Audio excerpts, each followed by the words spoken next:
শুনতে পাচ্ছ? ম্যাম আসসালামু আলাইকুম। ওয়ালাইকুম সালাম আদনি, কেমন আছো? জি ম্যাম, আলহামদুলিল্লাহ। আপনি? হ্যাঁ, আমি আলহামদুলিল্লাহ ভালো। আমি আশা করি দ্বিধায় ছিলাম যে ক্লাসে কে আছে, বোঝা যাচ্ছে ও না যে স্যার না ম্যাম। ও আচ্ছা আচ্ছা। আমি তোমাদের যে একটা ক্লাস একদিন নিতে পারি নাই, ওটা আমরা আজকে একটু করি, হ্যাঁ, মেকআপ ক্লাস হিসেবে। আমরা আচ্ছা এক্সারসাইজ বুক থেকেই পড়ে, আমরা যেমন লাস্ট ক্লাসে হচ্ছে এভাবে বই থেকে পড়ছিলাম, আমার মনে হয় কি আপনি এভাবে করতে থাকলে আমরা হয়তো শেষ করতে পারবো না। আমরা এক্সারসাইজ বুক থেকে পড়ি, যে যে থিওরি গুলা থাকবে আমরা এখান থেকে এসে আবার পড়ে যাব। ঠিক আছে?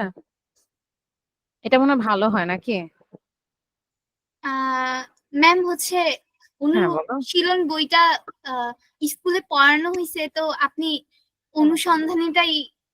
অনুসন্ধানী থেকে পড়াবো? হ্যাঁ, আচ্ছা, ঠিক আছে। আচ্ছা, তা তো আরো ভালো। এটা হলে তোমার নলেজটা একটু ব্রড হবে, তুমি আগে সবকিছু হচ্ছে জানতে পারবা। বলো। অনুশীলনীতে শুধু ছক পূরণ, দলগত কাজ এগুলোই তো। আর ও আচ্ছা, মানে হ্যাঁ হ্যাঁ। হ্যাঁ, একটু অল্প ছোট ছোট কয়েকটা হয়তো বইয়ের কোয়েশ্চেন থাকে, তাই না? হ্যাঁ আচ্ছা, ঠিক আছে। তুমি কি আগের দিন আমরা পড়েছিলাম এই যে এই পর্যন্ত, তাই না? মানে হ্যাঁ। উদ্ভিদ জগতের শ্রেণীবিন্যাসের ভিত্তি, এটা কি পড়ে আসছো এই পর্যন্ত? জি ম্যাম। কোনো সমস্যা আছে? না ম্যাম। আচ্ছা, ঠিক আছে। আমরা লাস্ট ক্লাসে জাস্ট জীবজগতের শ্রেণীবিন্যাসটা কিভাবে করা হয় সেটা নিয়ে পড়াশোনা করেছিলাম। তাহলে বলো তো কয়টা ডোমেইনে ভাগ করেছিলাম পুরো প্রাণী জগৎটাকে?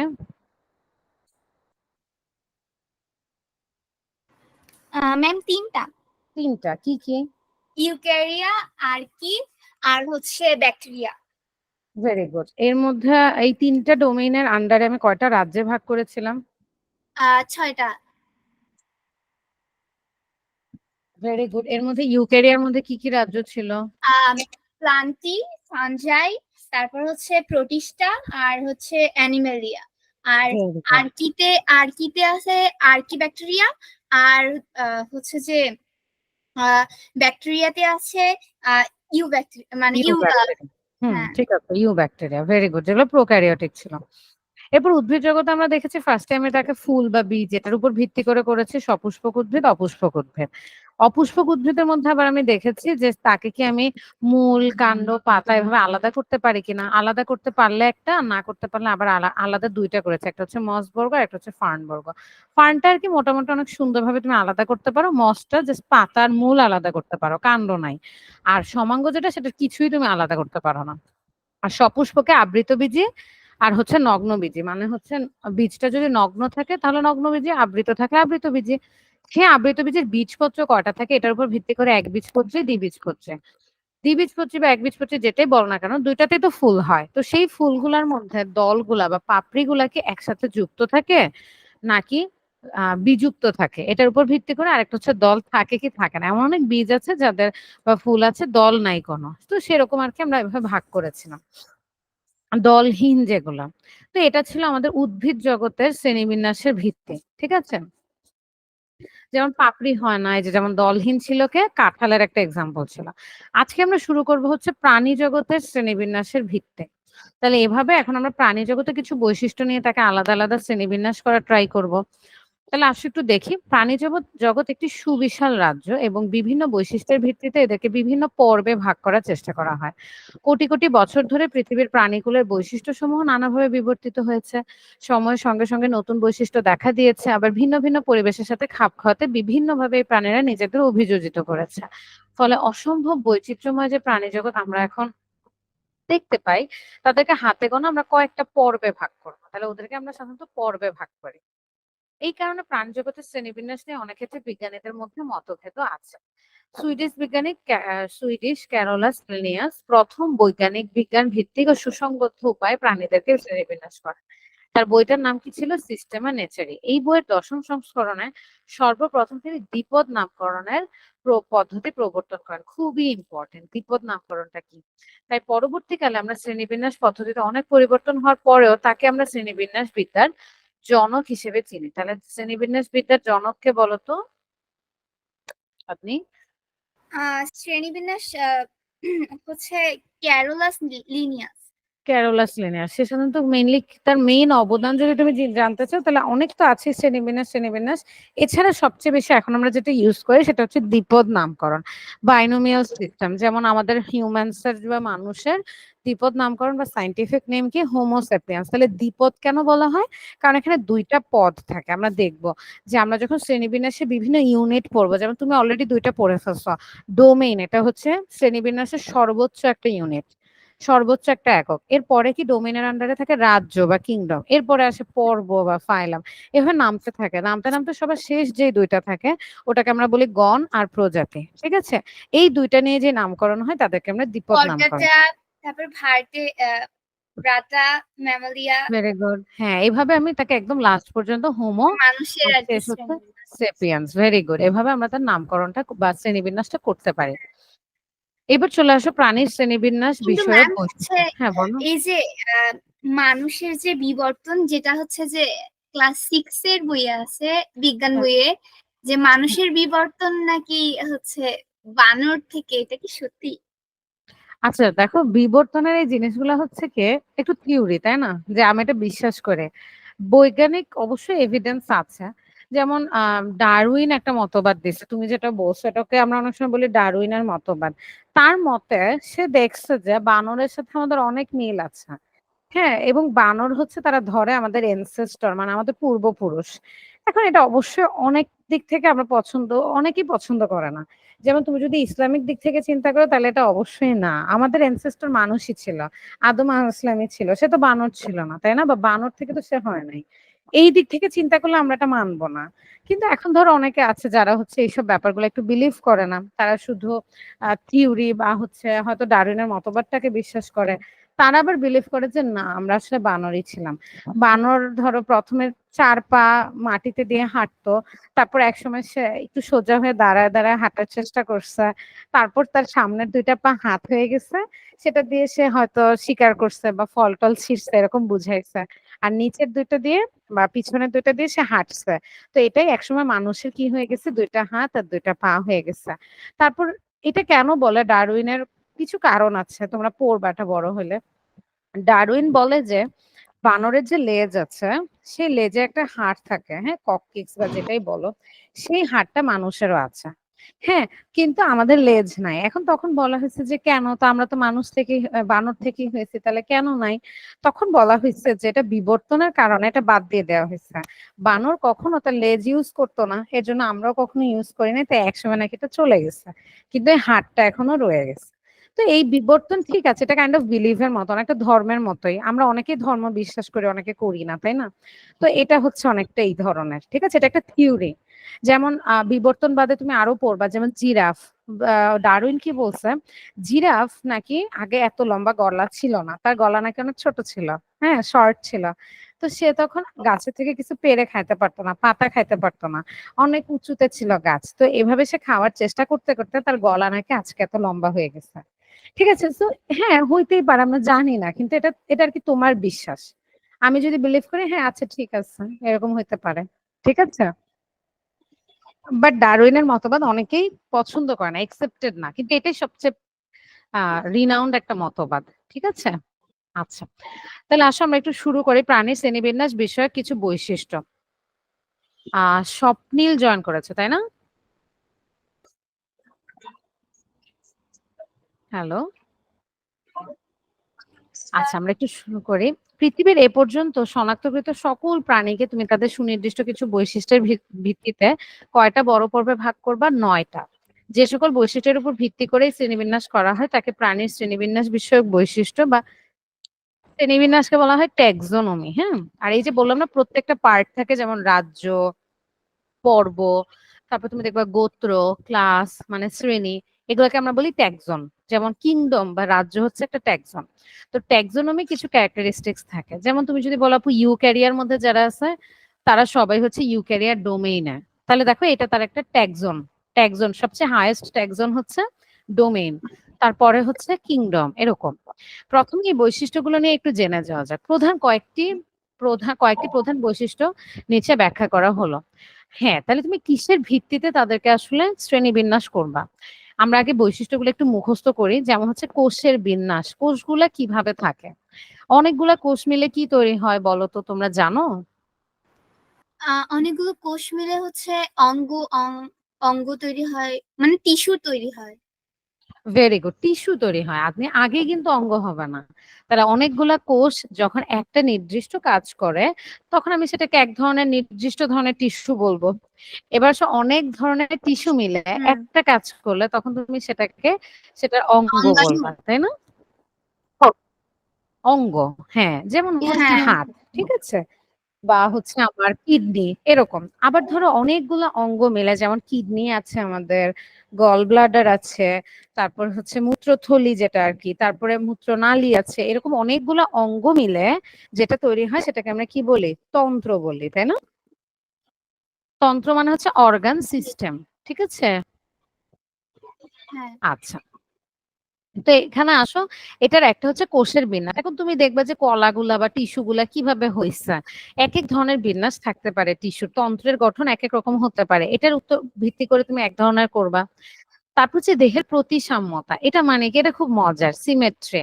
যেমন ধরো তোমার কাছে প্রজাপতি আছে, হ্যাঁ? ধরো এটা তো একটা মাছি। আচ্ছা, আমি যদি একটা প্রজাপতি চিন্তা করি, দেখো তো প্রজাপতিটাকে তুমি কি ঠিক মাঝখান থেকে যদি ডিভাইড করো, এভাবে ভাগ করো, তার কি দুই সাইডে এক্স্যাক্টলি সেম জিনিস পাওয়া যাবে? না। হ্যাঁ, পাওয়া যাবে তো। একদম সেম জিনিস পাওয়া যাবে না, দেখো। ওহো! হ্যাঁ, যে হ্যাঁ, ধরো প্রজাপতির তোমার কাছে পাওয়া একটা যাবে। পেজ আছে, প্রজাপতির পাওয়া যাবে। ধরো তোমার কাছে একটা সাদা পেজ আছে। সাদা পেজটাকে যদি তুমি ঠিক মাঝখান দিয়ে ভাগ করো, ২ টা পাশে এক্সাক্টলি সেম জিনিস পাবা না? এটাকে ইয়েস আমরা বলি ম্যাম। প্রতিসম। ঠিক আছে? এটাকে বলা হয় প্রতিসাম্যতা বা প্রতিসম। এখন আসো, যদি আমি মানুষকেও এভাবে ভাগ করতাম ঠিক লম্বা অক্ষ বরাবর, একদম ঠিক নাক বরাবর, ঠিক আছে? মানুষকে যদি আমি ২ সাইডে ভাগ করে ফেলতাম, চিন্তা করতাম আরকি একটা তল বরাবর, তাহলে কি বলতো আমি ২ টা অংশ পাইতাম না মানুষের ক্ষেত্রেও? Yes ma'am. হ্যাঁ, এটাকে বলা হয় প্রতিসম। এখন আসো তুমি যদি বলো যে আপু আমি তারা মাছ নিচ্ছি, স্টারফিশ নিচ্ছি, তাহলে আমি এখন কি করব? তখন আমি বলব কি এটাকে একটা তুমি বৃত্ত ম্যাম চিন্তা করো। আপু আবার বৃত্ত বলবেন? চিন্তা করলে, হ্যাঁ, সিওর। আমি যদি এখন তোমাকে বলি, যেমন আমরা মানুষেরটা শুনেছি, মানুষ হচ্ছে প্রতিসম, যদি আমি মাঝখান দিয়ে চিন্তা করি, তাই না? এখন দেখো জি। মানুষ, প্রজাপতি এদেরকে কি হয় বলতো আদনি? আমি যদি একবার ভাগ করি, কয়টা প্রতিসম পাওয়া যায়? ঠিক ২ পাশে ২ টা পাওয়া যাবে না? আমার বাম পাশ দেখতে যেরকম, আমার ডান পাশ দেখতেও এক্সাক্টলি সেরকম হবে। এটাকে বলা হয় কি ২ টা পাশে সেম পাচ্ছ, তাহলে এটাকে বলা হয় দ্বিপার্শ্বীয় প্রতিসম। যেমন মাটি হচ্ছে দ্বিপার্শ্বীয় প্রতিসম। ক্লিয়ার? হ্যাঁ। আচ্ছা, এবার আসো তুমি যদি বলো আমি স্টারফিশ কে করতে চাই, তারা মাছকে করতে চাই, তাহলে তারা মাছের বেলায় তুমি কি করবা? তারা মাছটাকে একটা বৃত্ত চিন্তা করবা, পিজা যেরকম হয়, পিজার মতো একটা বৃত্ত চিন্তা করবা। এটাকে দেখো তো তুমি সমান ভাগে সবগুলো অংশে যদি ভাগ করো, তাহলে প্রত্যেকটা পোর্শন তোমার এক্স্যাক্টলি সেম হবে। কিন্তু এটা তো আর পার্শ্ব বরাবর তুমি তাকে ভাগ করো না, তুমি ভাগটা করছো কিভাবে? বৃত্ত বরাবর।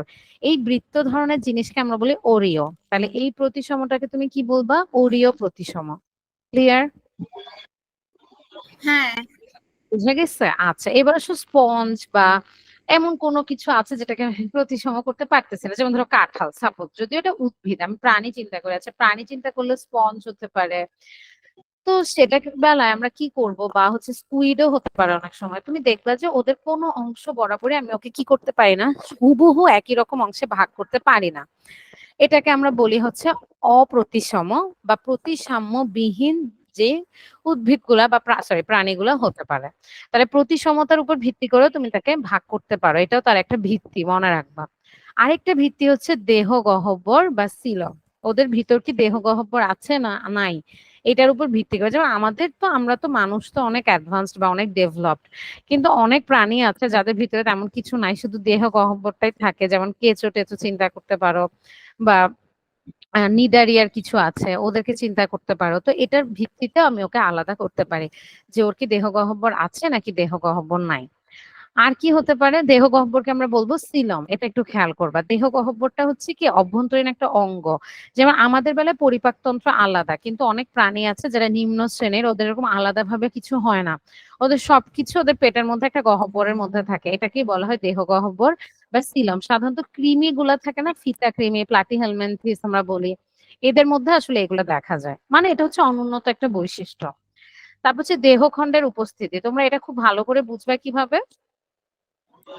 যেমন হচ্ছে কেঁচো যদি দেখে থাকো, দেখবে কেঁচোর মাথা আছে, লাস্টের টেইলের মতো একটা অংশ আছে, আর মাঝের যে বডিটা আছে এগুলো ছোট ছোট রিং এর মতো করে ভাগ করা থাকে। দেখেছো কখনো? ছোট ছোট মনে হয় যেন অনেকগুলা রিং একসাথে ভাগ হয়েছে, হ্যাঁ, একসাথে যুক্ত হয়েছে, অনেকগুলা খণ্ড একসাথে মিলে গেছে। হ্যাঁ, আরো আছে যেমন, হ্যাঁ, বা ঘাস ফড়িংও তুমি অনেক সময় দেখতে পারো। আবার ঘাস হচ্ছে ফড়িং কেঁচোর যদি মাঝখান থেকে দেহ খণ্ডিত হয়ে যায় তবুও হচ্ছে যে নড়াচড়া করে কেমন হ্যাঁ, করে ও যায়। এগুলা, হ্যাঁ, তখনও ওর মধ্যে মুভমেন্ট থাকে বা নড়াচড়া করতে পারে। হ্যাঁ, এটাও খেয়াল করবে। এটা টিকটিকিরও হয়, তাই না? টিকটিকির লেজও এরকম হয় না? টিকটিকির লেজ হ্যাঁ, দেখবা কখনো হ্যাঁ, যদি কাটা টিকটিকি থাকে। অনেক চালাক। হ্যাঁ, হ্যাঁ, যখনই তখনও কাছে এরকম যাই তখনই লেজটা মানে খুলে দিয়ে চলে দৌড় যাই। দেয় আর নাকি? হ্যাঁ। হ্যাঁ, তখন লেজটার প্রতি আকর্ষিত হই আর ওর দিকে ও আর না ও যাই। পালায়া যায়, রাইট। এবং ওর এটা কি হয়, আবার জন্মাতে পারে। এটা ওর একটা ভালো রিজেনারেশন হয়। তাহলে দেহখণ্ডটা জিনিসটা কি, মানে হচ্ছে অনেকগুলা খণ্ড থাকবে এবং সেই খণ্ডগুলোর পুনরাবৃত্তি হবে। ঠিক আছে, সাধারণত যেমন দেখো ওরা বলেছে যে কীট পতঙ্গের দেহ ৩ খণ্ডে বিভক্ত। যেমন হচ্ছে ওদের মাথা থাকে, যেমন আমি ঘাস ফড়িং যদি চিন্তা করি, একটা বড় অংশ যেটা সামনের গোল এটা হচ্ছে মাথা, মাঝের পুরাটা হচ্ছে তার বক্ষ বা দেহ হতে পারে, আর শেষের দিকে কিছু পা থাকে বা হচ্ছে ওর লাস্ট অংশ, আমরা তো লেজ বলবো না, শেষের কিছু অংশ থাকতে পারে পা বা এগুলা। তাহলে মাঝখানে একটা বক্ষ আর লাস্টেরটাকে আমরা বলি হচ্ছে শেষ অংশ বা যেটাই। কিন্তু মাকড়সার বেলায় তুমি আবার দেখবা যে না, এখানে ২ টা দেহখণ্ড আছে এরকম। সো অনেক সময় আমরা একাধিক দেহখণ্ডে তাদেরকে বিভক্ত করতে পারি এবং সেগুলো পুনরাবৃত্তি যদি হয় সেটাকেই তুমি দেহখণ্ড বলবে। এটাকে আমরা অনেক সময় ট্যাগমাটাইজেশন বলি। মানে হচ্ছে একটা খণ্ডই অনেকবার পুনরাবৃত্তি হয়। যেমন তুমি খুব ভালো এক্সাম্পল দেখবা হচ্ছে আমরা অনেক সময় সেন্ট্রিপিড বা শতপদী একটা পোকা আছে যেটাকে আমরা নরমালি বলি ছ্যাঙ্গা। দেখবা যে আম গাছে, জাম গাছে থাকে। ওদের হুবহু প্রত্যেকটা খণ্ড দেখতে সেম না একটার পর একটা? হ্যাঁ, দেখবা হয়তো, হ্যাঁ, এগুলাকে বলা হয় দেহখণ্ড। এরপর আসে কঙ্কালতন্ত্রের ধরন হতে পারে। কঙ্কালতন্ত্র মানে হচ্ছে তার কি কঙ্কালতন্ত্র আছে নাকি নাই। যেমন সে কি মেরুদণ্ডী, তার কি মেরুদণ্ড আছে নাকি নাই, তার কি বহিঃকঙ্কাল আছে নাকি নাই। যেমন হচ্ছে শামুক বা কাঁকড়া, এগুলা দেখবে বহিঃকঙ্কাল থাকে, মানে বাইরে একটা শক্ত আবরণ থাকে। আর আমাদের যেমন আমাদের ভিতরে শুধু শক্ত হাড় থাকে, এটাকে বলে অন্তকঙ্কাল। আবার কচ্ছপের বেলায় তুমি দেখবা তার বহিঃকঙ্কালও থাকে, আবার অন্তকঙ্কালও থাকে। তাহলে এরকম ৫টা বৈশিষ্ট্য তোমাদের এখানে দেয়া হয়েছে। এই ৫টা বৈশিষ্ট্যকে নিয়ে আমরা বলবো হচ্ছে শ্রেণীবিন্যাসের বৈশিষ্ট্য বা টেক্সোনমিক ক্যারেক্টারিস্টিক্স। ক্লিয়ার এতটুকু? চিন্ময়, ম্যাম, তুমি কি শুনতে পাচ্ছ? হ্যাঁ, স্বপ্নিল, স্বপ্নিল না তুমি? না ম্যাম, আমি শ্রেয়া ঘোষ। শ্রেয়া ঘোষ, আচ্ছা সরি, আগের দিন যেন কে, আমি, তুমি কি নতুন জয়েন করেছো আজকে নাকি আগেও করেছো? ম্যাম, আমি আগে কয়েকটা ক্লাস করেছি কিন্তু আজকে সায়েন্স ক্লাসটা নতুন। ও আচ্ছা, ঠিক আছে শ্রেয়া, তুমি বুঝতে পারতেছো আমরা কোন চ্যাপ্টার পড়ছি? আমরা চ্যাপ্টার 10 পড়ছি, শ্রেণীবিন্যাস। আমরা আজকে শুরু করেছি প্রাণীর শ্রেণীবিন্যাস। এখন প্রাণীর শ্রেণীবিন্যাস করার জন্য তুমি বিভিন্ন বৈশিষ্ট্য নিয়ে কাজ করতে পারো। যেমন তুমি উদ্ভিদের শ্রেণীবিন্যাস কিভাবে করতে পারো, কোন উদ্ভিদ কি ফুল দেয় কি ফুল দেয় না, কোন উদ্ভিদের বীজ আছে কি বীজ নাই, তার পাপড়িগুলা কি একসাথে লেগে আছে নাকি লেগে নাই, এভাবে বিভিন্ন বৈশিষ্ট্যের উপর ভিত্তি করে যেমন তাকে ক্লাসিফাই করতে পারো, প্রাণীরও বিভিন্ন বৈশিষ্ট্যের উপর ভিত্তি করে তাকে ক্লাসিফাই করতে পারো। বুঝতে পেরেছো শ্রেয়া? Yes ma'am. ম্যাম, আমাদের 3 জুলাই থেকে আমার 3রা জুলাই থেকে আমাদের অর্ধবার্ষিকী পরীক্ষা হবে। এই চ্যাপ্টারটা কি থাকবে হাফ ইয়ারলিতে? হ্যাঁ, হ্যাঁ, হ্যাঁ, এই চ্যাপ্টারটা আমরা এখান থেকে পড়বো। যেমন হচ্ছে তুমি, এখানে আমি একটু দেখাই তোমাদেরকে। আমি দরকার হলে তোমাদেরকে এখান থেকে দেখাবো। আদনিয়ার কি আমাদেরকে বলছিল ওর একটু ভিতর থেকে পড়ালে ভালো হয়। এই যে তোমাদের এটাও সিলেবাসে আছে তাই না শ্রেয়া? সবুজ বন্ধু, চ্যাপ্টার 3। হ্যাঁ, ইয়েস ম্যাম। এখানে আমাদের 3টা চ্যাপ্টার থিওরির আছে, সেটা হচ্ছে চ্যাপ্টার 10 আছে এখানে। তার মানে তোমার শ্রেণীবিন্যাসটা এখানে আছে। আমরা শ্রেণীবিন্যাসটা একটু পড়ে দরকার হলে আমরা এখান থেকে একবার একটু দেখবো যে দেখি তো কিরকম ধরনের প্রশ্ন আছে। বুঝতে পেরেছো? Yes ma'am.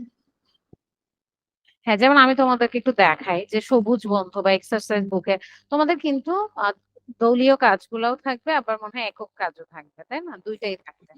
তো এগুলো আমরা তখনও দেখাবো তোমাদেরকে। যেমন তোমাদেরকে অনেক কিছু পড়তে বলছে, আচ্ছা ভালো কথা। তারপর অনেক কিছু মনে রাখতে বলছে এখান থেকে, এই যে কিছু উদ্ভিদ নিয়ে আসছে। তো এখানে মেনলি তুমি তখন দেখবা যে ওরা হচ্ছে শ্রেণীবিন্যাস নিয়ে তোমাকে কিছু কাজ করতে দিচ্ছে। যেমন ফাঁকা জায়গাগুলোতে, যেমন আমি তোমাকে দেখাই একটা এক্সাম্পল। কোষ বিভাজনও আছে এই চ্যাপ্টারে। কোষ বিভাজন চ্যাপ্টারটা আমরা শেষ করেছি। তুমি চাইলে মেডিজি থেকে লিংক গুলা নিয়ে একটু দেখতে পারো, হ্যাঁ, যে তুমি ওই ক্লাসগুলো বুঝতেছো কিনা বা কোষ বিভাজনে কোনো সমস্যা আছে কিনা। কোষ বিভাজনে দেখো আমরা ওই চ্যাপ্টারটা পড়ে ফেলছে। সো ওদেরকে যদি এখন দেয় যে মাইটোসিস মিয়োসিস এর মূল পার্থক্যটা কি বলতে পারো, আমরা এটার উপর এক্সামও দিয়ে দিচ্ছে। আপনি তুমি পারবা না যদি মাইটোসিস মিয়োসিস বলে যে এটার পার্থক্যটা কি হবে? পারা যাবে? হ্যাঁ ম্যাম। হ্যাঁ, তো দেখো এভাবে আমরা থিওরিটা পড়ে ফেললে কি হয়, তোমার এই কোশ্চেনটা যদি ঘুরিয়েও দেয়, মিওসিসের সাথে অন্য কাউকেও দিয়ে দেয়, বা জাস্ট মাইটোসিস কাকে বলে বা ওর বৈশিষ্ট্যগুলো লিখতে বলে, তখন তোমরা পারবা। তারপর হচ্ছে উদ্ভিদের, দেখো এই যে আমরা মাত্র একটু আইডিয়া নিয়েছি যে অনেকগুলা কোষ মিলে টিস্যু হয়, অনেকগুলা টিস্যু মিলে অঙ্গ হয়, অনেকগুলো অঙ্গ মিলে তন্ত্র হয়, মাত্র আমরা বলেছি। তুমি কি শুনেছো শ্রেয়া? খেয়াল করেছো? Yes ma'am. হ্যাঁ, ইয়েস ম্যাম। তো এই জিনিসগুলা, এই থিওরি গুলা তোমার আবার এখানে একটু কাজে লাগবে। হ্যাঁ, তো তখন আমরা, আমাদের লাভ হবে কি, আসলে তোমাদের সময় একদম কম। আমি যদি এখান থেকে পড়াতে পারি তাহলে তো অনেক ভালো। আমার কাছে শুধু আদনি ছিল তখন, তো আমি আদনি যেটা চাচ্ছে আমি ওভাবে পড়াচ্ছিলাম। তোমার যদি অসুবিধা হয় যে আমরা এক্সারসাইজ বুক পড়বো, আমি তোমাদের দুইজনকে নিয়ে আবার এক্সারসাইজ বুকও পড়বো, তাহলে তখন আমরা কি করব, তখন দেখবো যে উদ্ভিদের নামগুলা কি, অঙ্গগুলা কি, কি কি ধরনের টিস্যু আছে, এগুলো নিয়ে একটু ডিসকাস করব। এরপর এখান থেকে আমাদের আরো কিছু কাজ আছে, ওটা আমরা এখনো পড়ি নাই, ওটা পড়ে আবার এখান থেকে আসবো, ঠিক আছে? যে কোন শ্রেণীর সে। তারপরে হচ্ছে এই যে দেখো অলরেডি এটা আমরা পড়ে ফেলছি, যে তুমি একটা গাছ রোপণ করছো, ধরো তুমি কোন গাছ রোপণ করছো, শিম গাছ। তো তোমাকে স্যার কোশ্চেন করবে যেটা কোন শ্রেণী, এটা তো উদ্ভিদ, এটা তো তুমি শিওর। যেমন আমি যদি আদনিকে জিজ্ঞেস করি, আদনি বলো এই শিম গাছ ও কোন ডোমেইনের, আমাদের তিনটা ডোমেইন আছে, হ্যাঁ, আমি তোমাদের সবাইকেই বলি, পুরা প্রাণী জগতে তিনটা ডোমেইন আছে, ইউক্যারিয়া, ব্যাকটেরিয়া, আর কি বলো তো আপনি, এটা কোন ডোমেইনের শিম গাছ? এটা ইউক্যারিয়া। ইউক্যারিয়া। কেন বলেছো ইউক্যারিয়া? কারণ এটা কারণ হচ্ছে, হচ্ছে হ্যাঁ আহ, বলো। এটা হচ্ছে সিম গাছ হচ্ছে প্লান্টের তার মধ্যে নিউক্লিয়াসটা, পড়তেছে। ভেরি আর গুড, বা নিউক্লিয়াসটা আমি বলতে পারি হ্যাঁ, কিরকম আর হবে এটা বলো। বহুকোষী এবং এর নিউক্লিয়াসটা হচ্ছে যে মানে আম, আহ, সুগঠিত নাকি? হ্যাঁ, সুগঠিত এবং প্রকৃত কোষ। সুগঠিত, ভেরি গুড, প্রকৃত কোষ। এর জন্য এটাকে আমি ইউক্যারিয়ার মধ্যে পড়ছে। ও দেখো আরেকটাও আমাকে বলে দিয়েছে, সেটা হচ্ছে প্লান্টি, বা বাংলায় আমরা বলবো উদ্ভিদ। এটা কি বলেছো আমাদেরকে? রাজ্য। তাহলে দেখো ডোমেইন হচ্ছে ইউক্যারিয়া, শিম গাছের রাজ্য হচ্ছে প্লান্টি বা উদ্ভিদ। সেইটার ভিতরেও আমি যদি চলে যাই, ও কি সপুষ্পক নাকি অপুষ্পক, এবার তুমি বলবা।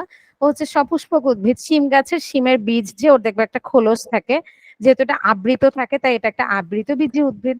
তুমি শিমটাকে আস্তে করে চাপ দিলে বা প্রেস করলে তুমি দেখবে দুইটা খণ্ডে ভাগ হয়ে যায়, মানে দুইটা বীজপত্র হবে ওর যখন চারা হয়। তাই এটাকে বলা হয় দ্বিবীজপত্রী উদ্ভিদ। ক্লিয়ার? তোমরা বুঝেছো? Yes ma'am. হ্যাঁ, এগুলো তোমাদের লাগবে। তাহলে শ্রেয়া, তুমি যেহেতু একটু অনেকগুলো ক্লাস হয়তো করোনি, এখন ঈদের ছুটি আছে মাঝে, তুমি তাহলে এগুলো একটু দেখে নিবা, পারবা না? যদি সমস্যা থাকে আমাকে আবার বলবা, কোনো সমস্যা নাই। তাহলে এখন আমরা এখানে একটু মনোনিবেশ করি, ঠিক আছে তো? আচ্ছা ম্যাম। আচ্ছা, তাহলে আমাকে একটু বলো তো আমরা কি কি টেক্সোনমিক ক্যারেক্টার গুলা পড়লাম, মানে তুমি প্রাণীর বেলায় কোন কোন ক্যারেক্টার গুলা মাথায় রেখে তাকে শ্রেণীবিন্যাস করবা। দেখি বলো, কোনো সমস্যা নেই, আমরা মাত্র বলেছি, পড়েছি আর কি।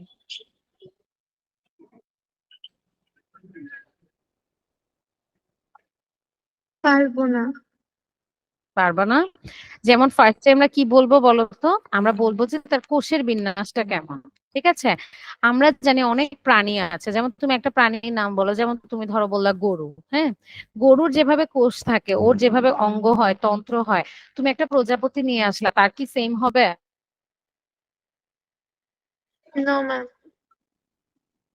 বলো, হবে না। এই যে কোষগুলা কিভাবে থাকে এটার উপর ভিত্তি করেও আমি তাকে ক্লাসিফাই করতে পারি।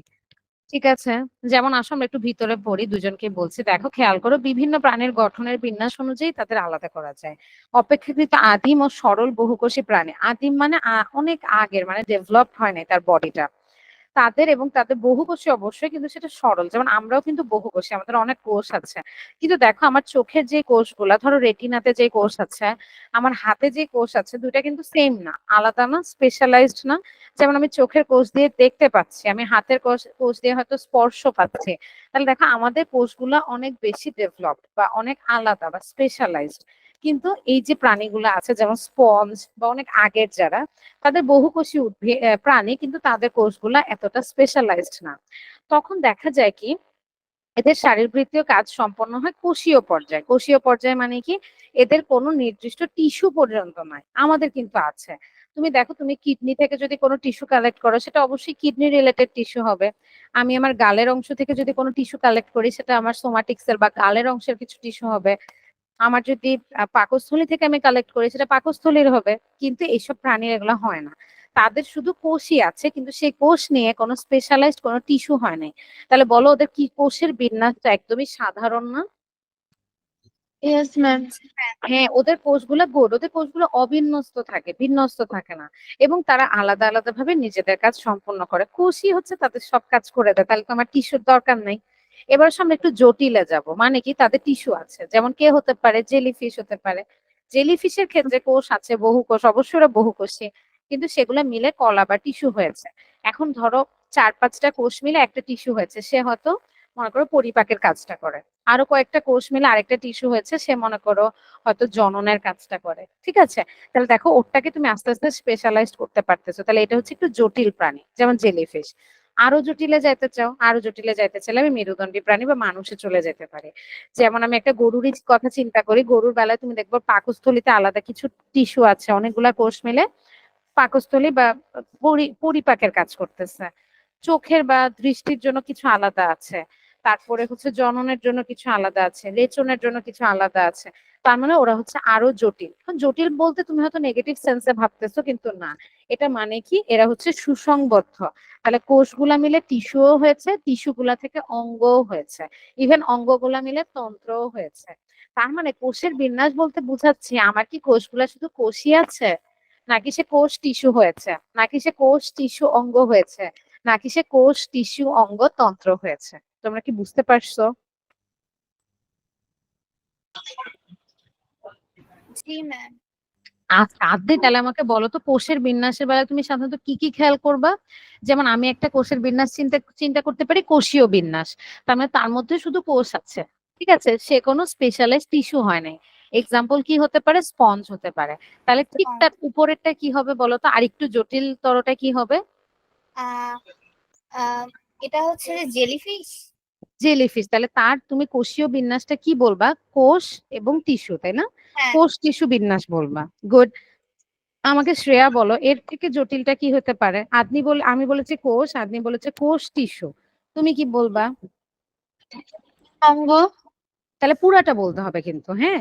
কোষ, টিস্যু, অঙ্গ, ভেরি গুড। আর সবচেয়ে জটিল তরতা তাহলে কি হবে, যেটা আমরা মানুষ বা মেরুদণ্ডতে দেখতে পাই? কোষ, টিস্যু, অঙ্গ, এবং শেষে কি হবে? অনেকগুলো অঙ্গ মিলে কি হবে? তন্ত্র। তন্ত্র হবে, অর্গান সিস্টেম বলি আমরা। যেমন তুমি যদি বলো আপু তন্ত্র বলতে এখানে কি বুঝাচ্ছে, যেমন আমি যদি পরিপাকের কথা চিন্তা করি, আমার মুখ, তারপর আমার জিহ্বা, আমার গলবিল, পাকস্থলী, তারপরে হচ্ছে অন্ত্র, যেগুলো হচ্ছে তোমার ওই যে ক্ষুদ্রান্ত, বৃহদান্ত্র, সবাই মিলে এতগুলা অঙ্গ মিলে পরিপাকের কাজ করতেছে। অর্গান সিস্টেম বলবো এটাকে, মানে অর্গান তন্ত্র। ঠিক আছে, বা অর্গান গুলা মিলে একটা তন্ত্র হয়েছে। এটা হচ্ছে সবচেয়ে হাই। তাহলে কোষের বিন্যাসটা বুঝছো তো? আমি একটা প্রাণীকে নিব, দেখবো যে ও কি কোষীয় বিন্যাস, নাকি কোষ টিস্যু বিন্যাস, নাকি কোষ টিস্যু অঙ্গ বিন্যাস, নাকি কোষ টিস্যু অঙ্গতন্ত্র। যার যত বেশি হবে সে তত বেশি স্পেশালাইজড হবে। ক্লিয়ার? মানে সে তত বেশি ডেভেলপড হবে। ঠিক আছে তো? বুঝেছো? Yes ma'am. তাহলে বলো তো আমাকে শ্রেয়া, তুমি তখন বলতে পারো না, তাহলে এখন আমাকে বলো তো, এই যে এটার ভিত্তিতে আমি তাকে ক্লাসিফাই করতেছি, এই বৈশিষ্ট্যটার নাম কি হবে? কোষের বিন্যাস, তাই না? হ্যাঁ, কোষের বিন্যাস। গুড। আচ্ছা ঠিক আছে। শ্রেয়া তুমি কোথায় থাকো বা তোমার পরিচয় কি? ম্যাম, আমি নারায়ণগঞ্জ জেলার ২৫০০ উপজেলায় থাকি। ও আচ্ছা আচ্ছা, ঠিক আছে। এমনি বুঝতে পারতেছো তো পড়াশোনা, আর কোনো অসুবিধা হচ্ছে না তো? না ম্যাম। আচ্ছা, তোমাদের এগুলা একটু চেঞ্জ হয়েছে তো হয়তো একটু রিলেট করতে টাইম লাগবে, কিন্তু মোটামুটি সহজ। একটু ক্লাসগুলা করবা ভালো করে, দেখবা যে অসুবিধা হবে না। আর সবাইকে বলবা কারো কোনো সমস্যা থাকলে, তাহলে দেখবা আর একটু হেল্পফুল হবে সবাই।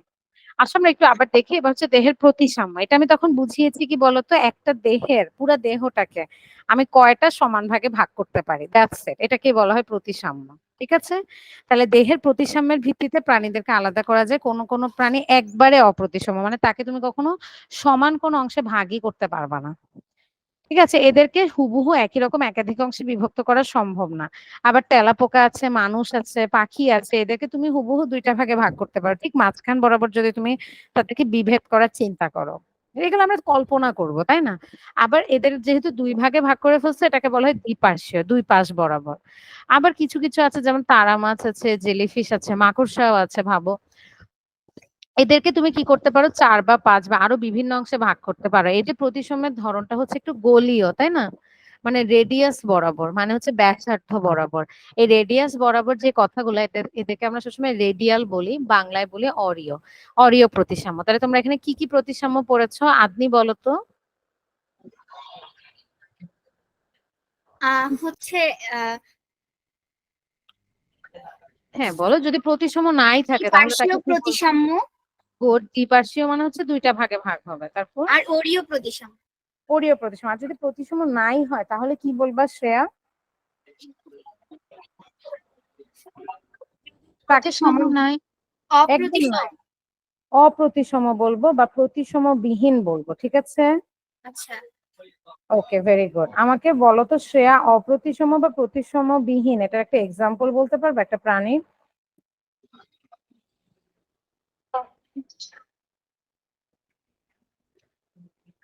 বলা যাবে? যাকে আমি তুমি কি কোনো, বলবো? হ্যাঁ বলো, আদমি বলো তো। দ্বিপার্শ্বীয়। না না, অপ্রতিসম মানে যার কোনো প্রতিসময় তলই নাই। স্পঞ্জ। স্পঞ্জ। শ্রেয়া বুঝতে পারছো? শৈবাল। হ্যাঁ ঠিক আছে, গুড। কিন্তু আমাকে বলো তো শ্রেয়া, তুমি মানুষ কোন ধরনের প্রতিসম? মানুষ দ্বিপার্শ্বীয়। দ্বিপার্শ্বীয় প্রতিসম, মানে দুইটা ভাগে আমি ওকে ভাগ করতে পারি। ক্লিয়ার এতটুকু? তাহলে এই বৈশিষ্ট্যটাকে কি বলবা প্রাণীর? ট্যাক্সোনমিক ক্যারেক্টারিস্টিকটার নাম কি? দেহের প্রতিসাম্য বা সিমেট্রি। তার মানে মানুষের বা প্রাণীর সিমেট্রি আছে কিনা এটার বেসিসে আমি তাকে ভাগ করছি। ক্লিয়ার? Yes ma'am. আচ্ছা ঠিক আছে, এর পরের বৈশিষ্ট্যটা চলে যাই। এটা হচ্ছে দেহগহ্বর বা সিলম। প্রাণীদেহে বিশেষভাবে গঠিত দেহগহ্বর আছে কি নেই, থাকলে এর গঠন কেমন, সেটা গুরুত্বপূর্ণ একটা বিষয়, এবং এটাও শ্রেণীবিভাগের একটা বৈশিষ্ট্য। প্রাণীদেহে বিশেষ দেহগহ্বরের ভূমিকা অনেক। এই গহ্বর বা সিলমে দেহে বিভিন্ন আভ্যন্তরীণ অঙ্গ, বিশেষ করে পরিপাক তন্ত্র একত্রে আবদ্ধ হয়ে থাকে। এর ফলে এই অঙ্গসমূহ যেমন সুসংবদ্ধভাবে কাজ করতে পারে। এই দেহগহ্বরের ভেতরে অঙ্গসমূহ এক ধরনের তরলে নিমজ্জিত থাকে বলে বাইরের চাপ বা ধাক্কা থেকেও এগুলো সুরক্ষিত থাকে। প্রবাল আছে, ফিতাকৃমি আছে, তারপর এই যে সরল জীবসমূহ আছে, এদের ভিতরে সুগঠিত দেহগহ্বর দেখা যায় না। অন্যদিকে মানুষ সহ অন্য জটিলতর জীবে বা মেরুদণ্ডী প্রাণীর দেহে সুগঠিত দেহগহ্বর থাকে। আমাদেরগুলো আরো স্পেশালাইজড হয়ে গেছে। আগে এরকম ছিল, বা হয়তো ভ্রূণ অবস্থায় এরকম থাকে, মানে আমাদের সুগঠিত দেহগহ্বর আছে। যেমন দেখো, আমার পরিপাক তন্ত্রের জন্য আলাদা দেহগহ্বর আছে, তাই না? Yes ma'am. এটা কিন্তু সবার নাও থাকতে পারে। তাহলে কারো কি সিলম আছে নাকি নেই এটার উপর ভিত্তি করে আমি শ্রেণীবিন্যাস করতে পারি। সিলম বিহীন হতে পারে, সিলম সহ হতে পারে। যেমন প্রবাল, ফিতাকৃমি, নিডারিয়া, যেমন হাইড্রা, এদের বেলায় অনেক সময় দেখা যায় যে সিলমটা সুগঠিত থাকে না। বুঝতে পেরেছো? জি ম্যাম। এটা তাহলে কোন বৈশিষ্ট্য, দেহগহ্বর বা সিলম। এরপর হচ্ছে দেহখণ্ড। কোন কোন প্রাণীর দেহ আমি একাধিক খণ্ডে বিভক্ত করে দিতে পারি। কীট পতঙ্গের দেহ 3 খণ্ডে বিভক্ত হয়, মাকড়সার দেহ 2 খণ্ডে বিভক্ত হয়। অনেক ক্ষেত্রে এরকম একাধিক খণ্ডে আবার একই অঙ্গের ধারাবাহিক পুনরাবৃত্তিও লক্ষ্য করা যায়। প্রাণীর শ্রেণীবিন্যাসের ক্ষেত্রে এটা আমরা খেয়াল রাখবো। ও কি খণ্ডায়ন আছে ওর বডিতে নাকি খণ্ডায়ন নাই, এটা খুব ইম্পর্টেন্ট। এটাকে বলা হয় দেহখণ্ডের উপস্থিতি, এটার ভিত্তিতে। লাস্ট যে বৈশিষ্ট্যটা সেটা হচ্ছে কঙ্কালতন্ত্র। কঙ্কালতন্ত্র আছে কি নাই, এটার উপর ভিত্তি করেও করা হয়। যেমন মানুষ হচ্ছে মেরুদণ্ডী, আবার কোনো প্রাণীর দেহের ভেতর একদমই কঙ্কাল থাকে না। থাকলেও বাইরের দিকে বহিঃকঙ্কাল থাকে। যেমন শামুক, শামুকের বাইরে একটা খোলস থাকে। কিন্তু ওর বডিটার মধ্যে কোনো কঙ্কাল নাই। ওটা জাস্ট একটা মাংসপিণ্ডের মতো। তারপর কাঁকড়া দেখবা, কাঁকড়ার আবার বহিঃকঙ্কাল থাকে, ভিতরটা ওরকম না আসলে। আবার কচ্ছপের বেলায় তুমি ব্যতিক্রম, কচ্ছপের নিজের হাড়ও আছে যেটাকে অন্তকঙ্কাল বলে। আবার বাহিরে একটা শেলও আছে বা খোলসও আছে, সেটাকে বহিঃকঙ্কালও বলে। তাহলে এইভাবে বৈশিষ্ট্যগুলোর উপর ভিত্তি করে তুমি তাকে আলাদা করতে পারো বা শ্রেণীবিন্যাস করতে পারো। উপরে উল্লেখিত বৈশিষ্ট্যগুলোর বাইরেও খাদ্য পরিপাকের প্রক্রিয়াটা কিরকম, মানে কোন এনজাইম ব্যবহার হয়, তারপর হচ্ছে সংবহন তন্ত্রটা কিরকম, সংবহন মানে রক্ত হতে পারে, মানে এগুলো পাস করে কিভাবে, যেমন আমাদের শিরা আছে, উপশিরা আছে, অন্যদেরকে আছে কিনা, এগুলোর উপর বেস করে প্রজননের ধরন, তারা কি যৌন জনন করছে নাকি অযৌন জনন করছে, করলেও সেটা কিভাবে করছে, এগুলোর উপর ভিত্তি করে, যেমন যেমন ধরো হচ্ছে মাছের কথা যদি আমি চিন্তা করি, মাছও যৌন জনন করে কিন্তু সেটা একটু একদমই অন্যরকম। এটাকে আমরা কিরকম বলি, ওর জননটা সবসময় দেহের বাইরে হয়। ঠিক আছে, যেমন একটা জায়গায় মাছ ডিম ফেলে যায়, সেটার উপর এসে স্পার্ম ছেড়ে দেয়, এইভাবে ওদের যৌন জননটা হয়। কিন্তু তুমি যদি মেরুদণ্ডী প্রাণী বা অন্য প্রাণীদের দিকে চিন্তা করো, তাদের দেখবে যে না, এটা আসলে অন্তঃপ্রজনন হয়, মানে ভিতরেই প্রজননটা সম্পন্ন হয়, বেবিটা ভিতরেই থাকে সাধারণত এরকম। সো আচ্ছা এভাবে ম্যাম, অনেক। একটা কোশ্চেন। হুম, হচ্ছে ওই যে ঘাস ফড়িং যখন হচ্ছে যে মানে কি বলবো, মানে যখন, পারে।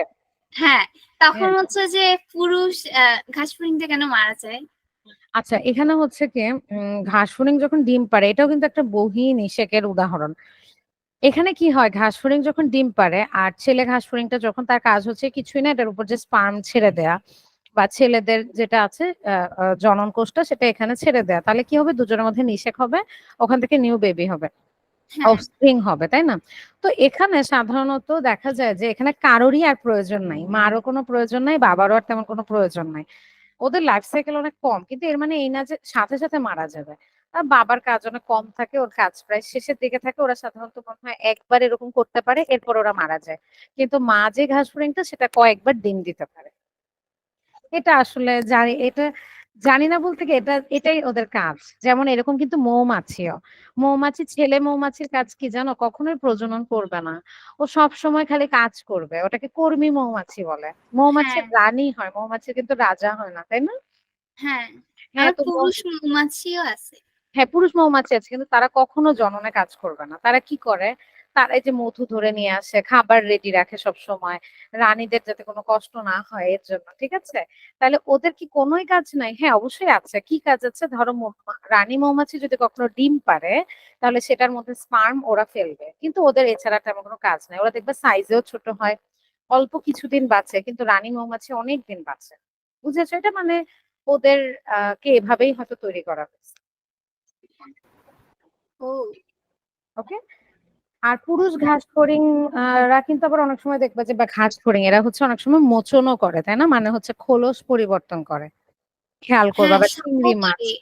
হুম, এগুলা করে, তাই না? খোলস পরিবর্তন করে নতুন খোলসে যায়।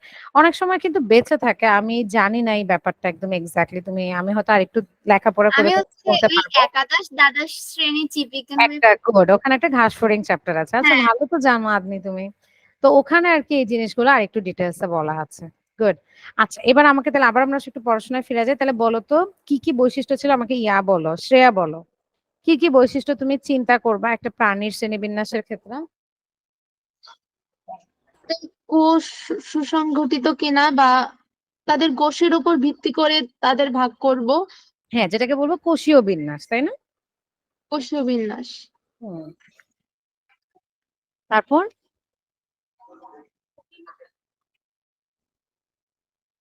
আর কি বৈশিষ্ট্য হতে পারে,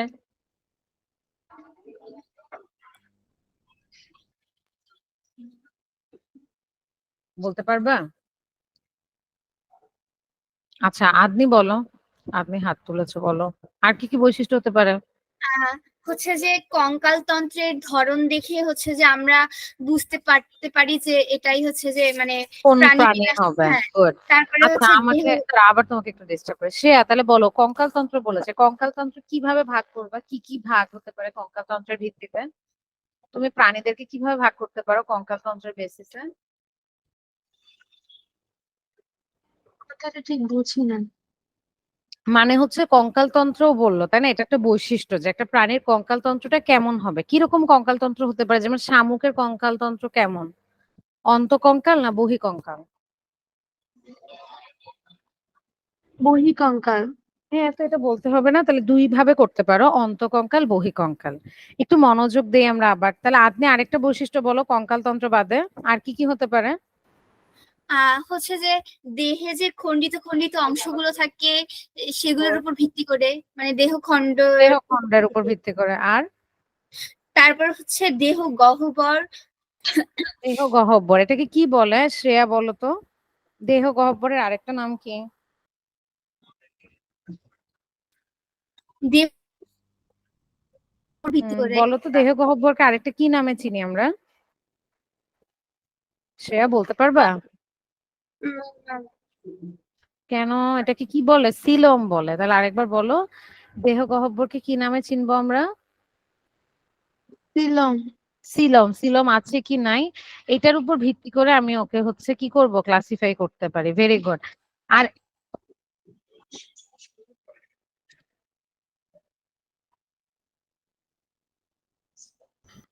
সরি, আবার একটু খেয়াল করো, আমাকে শ্রেয়া বলবো এবার। শ্রেয়া আর একটু মনোযোগ দিতে হবে, আমাকে বলো প্রতিসাম্য এটার উপর বেস করে কি কি ভাগে ভাগ করতে পারো, দেহটা প্রতিসাম্য কিনা এটার উপর ভিত্তি করে কিভাবে ক্লাসিফাই করতে পারো? সম্মুখীন। বুঝি না, আবার ঠিক বলো। চ্যাপ্টারটা আমি প্রথম থেকে পড়ি না, আজকে ফার্স্ট ফার্স্ট তো, তাই আমার একটু প্রবলেম হচ্ছে। আচ্ছা, কিন্তু আমরা তো এটা আজকে প্রথমেই পড়ছি, প্রাণী জগতের শ্রেণীবিন্যাস। এটা কি তুমি বুঝেছো বৈশিষ্ট্যগুলো আমরা যে বলেছি? হ্যাঁ ম্যাম। হ্যাঁ, এটা তো আগের পড়া না। আহ শ্রেয়া, তুমি আমাকে আমি কি বলো বলতে আমরা, পারি? হ্যাঁ বলো তো, প্রতিসময়ের ভিত্তিতে আমরা কি কি ভাগ করেছি। আমরা হচ্ছে যে তিন ভাগে ভাগ করতে পারি। একটা হচ্ছে যে অপ্রতিসম বা প্রতিসম বিহীন, আবার হচ্ছে যে দ্বিপার্শ্বীয় প্রতিসম, আর হচ্ছে অরীয় প্রতিসম। Very good. এগুলো হচ্ছে যে এই ভিত্তিতে, অপ্রতিসম হচ্ছে যেগুলোর দেহ বিভক্ত করা যায় না, যেমন স্পঞ্জ, শৈবাল। হ্যাঁ, তারপরে সমান অংশে হচ্ছে, বিভক্ত করা যায় না, তাই তো? হ্যাঁ গুড। হ্যাঁ, তারপরে দ্বিপার্শ্বীয় প্রতিসম হচ্ছে যাদের দেহ হচ্ছে যে সমান দুভাগে বিভক্ত করা যায়। যেমন হচ্ছে আহ মাছি, মানুষ, তারপরে গুড। আচ্ছা, আমাকে শ্রেয়া বলো তো, অরীয় প্রতিসমের একটা এক্সাম্পল দিতে পারবা?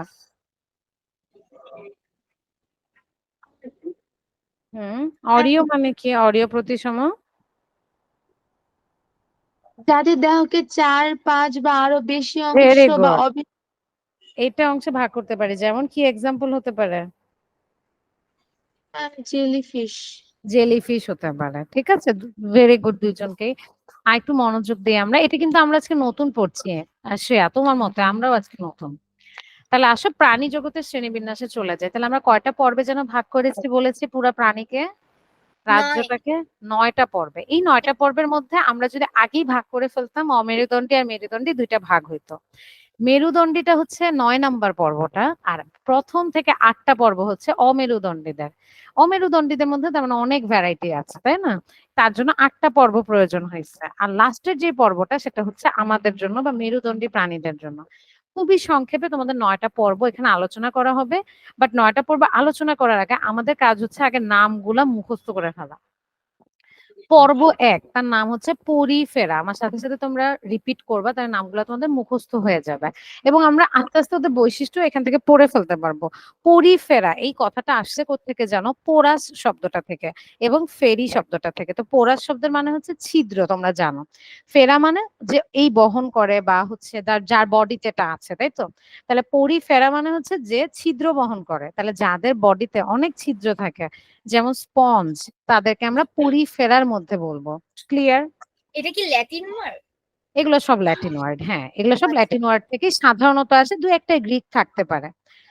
তো মনে রাখবা, পর্ব 1 যে শেষ হচ্ছে সবচেয়ে আদিম মানে সবচেয়ে সরল, আর পর্ব 8 যে সে হচ্ছে সবচেয়ে ডেভেলপড। মনে করো পর্ব 1 যে হবে, আমি যদি কোষীয় বিন্যাস চিন্তা করি, তাহলে সে কি ধরনের কোষীয় বিন্যাস হবে? আমি তোমাদেরকে অপশন দেই। সে কি কোষীয় হবে, কোষ টিস্যু হবে, নাকি কোষ টিস্যু অঙ্গ হবে? সে কোনটার হবে? কোষীয়। কোষীয় হবে সাধারণত, তাই না? তাহলে তোমাকে যদি জিজ্ঞেস করি এরা হচ্ছে বহুকোষী, কিন্তু এরা কোষীয় বিন্যাসে থাকে। এরা সাধারণত টিস্যু বা অঙ্গ এগুলা গঠন করতে পারে না। তো দেখো অনেকগুলা বৈশিষ্ট্য তুমি এটার মধ্যেই পড়ে ফেলছো। তাহলে পর্ব একের নাম হচ্ছে পরিফেরা, এটার মানে হচ্ছে ছিদ্র থাকে যাদের বডিতে, এবং একটা করে নাম মনে রাখবা। এক্সাম্পল, পরিচিত সদস্যকে মনে রাখবা। ওর পরিচিত সদস্য হচ্ছে স্পঞ্জ। ক্লিয়ার? হ্যাঁ, আচ্ছা ঠিক আছে, তাহলে আমি কিন্তু একটু পরে ধরবো তোমাদের দুইজনকেই। তাহলে এবার আসো, এই যে দেখো গঠন ও কোষের বিন্যাস, আমরা আস্তে আস্তে এগুলাতে যাব। আগে আমরা নামগুলো একটু শিখে নেই, তারপর সেকেন্ড যে নামটা হবে পর্ব 2, সে হচ্ছে নিডারিয়া, বা আমরা বাংলায় বলি নিডেরিয়া। তো এই নিডেরিয়াটা কি একটু অবশ্যই ওর থেকে ডেভেলপ হবে পরিফেরা থেকে, ওর ভিতর সিলেন্টেরন থাকবে। এটা মানে কি, মানে হচ্ছে একটু পরিপাক হয়, মানে হচ্ছে টিস্যু হয়, এর জন্য ওকে এরকম নাম দিছে সিলম বা সিলেন্টেরন। সিলম বলতে দেহ গহ্বর বোঝায়, এখান থেকে তার নামটা এরকম হয়েছে। তো ওর নামটা কিন্তু নিডারিয়া, কিন্তু স্পেলিংটা দেখো সি দিয়ে শুরু হবে, ঠিক আছে? এটা একটু খেয়াল করবা। তাহলে ওকে আমরা নিডারিয়া পর্বের অন্তর্গত বলতেছি। ওর মধ্যে মনে রাখবে একটা কোষ থাকে, সেটাকে বলা হয় নিডোব্লাস্ট। এটা দিয়েও কি করে জানো, বিষ দেয়। হ্যাঁ, ধরো ওকে কেউ অ্যাটাক করতে আসছে, সে তার গায়ে কাঁটাটা ছুঁড়ে দেয় এবং সেই বিষটা তার বডিতে ঢুকায় দেয়। যেমন তুমি এক্সাম্পল হিসেবে চিন্তা করতে পারো হচ্ছে জেলিফিশ, হাইড্রা। তুমি জেলিফিশকে ধরতে গেলে বা জেলিফিশের গায়ে কখনো টাচ লাগলে ও দেখবে তোমাকে স্টিং করে, মানে একটু শুয়ের মতো গুতা দেয়। এই যে তোমাকে একটু ব্যথা দিচ্ছে, এটা যে কোষের মাধ্যমে সে করে বা নিক্ষিপ্ত করে, সেটাকে বলা হয় নিডোব্লাস্ট। সেখান থেকেই তার নাম আসছে নিডারিয়া। এই নিড শব্দের অর্থ হচ্ছে কাটা বা রোম, আর এরিয়া শব্দের অর্থ হচ্ছে যার সাথে সংযুক্ত থাকে, তাই তার নাম হচ্ছে নিডারিয়া। ক্লিয়ার? ঠিক আছে, তো নিডোব্লাস্ট সে সাধারণত মারতে পারে। এরা সাধারণত টেন্টাকল থাকে। টেন্টাকল মানে কি, এই যে দেখো এরকম এরকম ছোট, এরকম কি বলে এটাকে, মানে এরকম সুতার মতো কিছু অঙ্গ থাকে, এটা দিয়ে ওরা আসলে তোমাকে আঘাত করতে পারে। পর্ব 3 হচ্ছে প্লাটি হেলমিনথিস। এদেরকে আমরা খুব ভালো করে চিনি। প্লাটি শব্দের অর্থ হচ্ছে চ্যাপ্টা, হেলমিনথিস শব্দের অর্থ হচ্ছে কৃমি। যত চ্যাপ্টা কৃমি আছে তারা সবাই এই দলের। কৃমি কিন্তু আরো আছে, কিন্তু চ্যাপ্টা যেগুলা সেগুলো হচ্ছে এখানে থাকে। এই পর্বের কৃমিগুলো একটু বড় হয়, সাধারণত 1 মিলিমিটার থেকে শুরু করে 20 মিটার পর্যন্ত হতে পারে। তাহলে প্লাটি শব্দের অর্থ চ্যাপ্টা, হেলমিনথিস মানে হচ্ছে যা যে কিনা কৃমি সাধারণত। তো ওর মধ্যে তুমি পরিপাক তন্ত্র দেখবা না, শুধু হচ্ছে ওই যে সংবহন তন্ত্র, কিছু কিছু তন্ত্র আর কি দেখতে পাবা। এরপর চলে আসো নেমাটোডা, এটা হচ্ছে লাস্ট 4 নাম্বার, যেটা সরি পর্ব 4। নেমা শব্দের অর্থ হচ্ছে সুতা, তাহলে আগেটা ছিল চ্যাপ্টা কৃমি, এটা হচ্ছে সুতা কৃমি। এটার নাম আগে আমরা বলতাম নেমা হেলমেনথিস।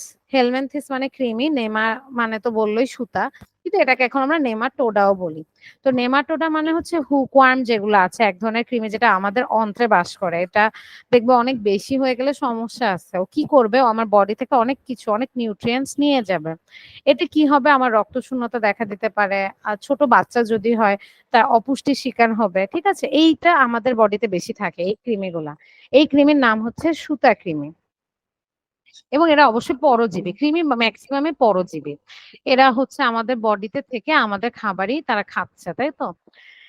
এরপর চলে আসে, তার একটা ছিল নেমাটোডা। এবার আসে অ্যানিলিডা, খুবই পরিচিত পর্ব আছে, পরিচিত সদস্য আছে আমাদের জোঁক। জোঁক, কেঁচো, এরা সবাই হচ্ছে অ্যানিলিডা। এবং দেখো এখানেই তুমি দেহখণ্ড পড়েছিল না, যে দেহখণ্ড মিলে একটার পর একটা যুক্ত হয়ে তারা একটা প্রাণী তৈরি করতে পারে, ওরা হচ্ছে এটা।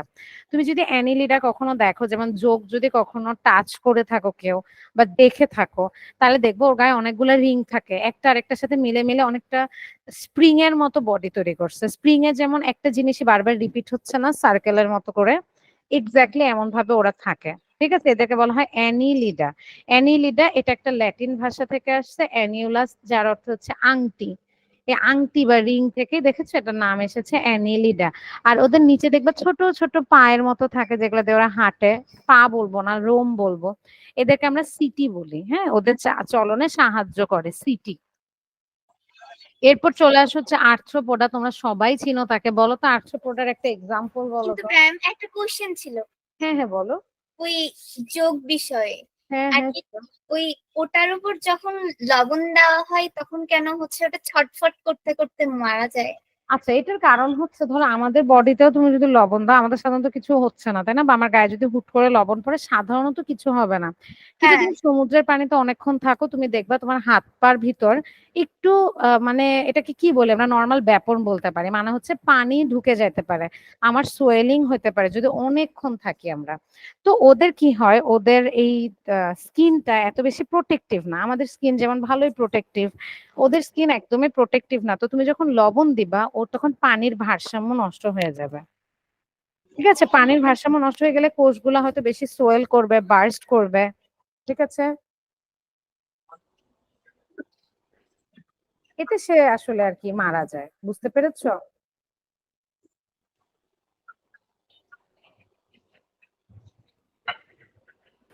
জি ম্যাম। সাধারণত কি করে, ধরো তুমি যদি কোথাও সল্ট দাও, যেমন আমরা কি জানি স্যালাইন অনেক বেশি খাওয়া যাবে না, যেমন তোমার কিছুই হয় না, তোমার মন চাইলো যে তুমি একটা স্যালাইন খেয়ে আসলে, এটা কি করা যাবে? না, এটা কিন্তু ভয়ঙ্কর জিনিস, এটা করা যাবে না। বা হচ্ছে স্যালাইন আমাকে বলে 500 ml এর মধ্যে মিক্স করতে, তুমি বললে যে ধুর আমি তার চেয়ে 100 ml এ মিক্স করব, এগুলোও করা যাবে না। এরকম লবণ নিয়ে উল্টাপাল্টা কাজ করা যাবে না। কেন?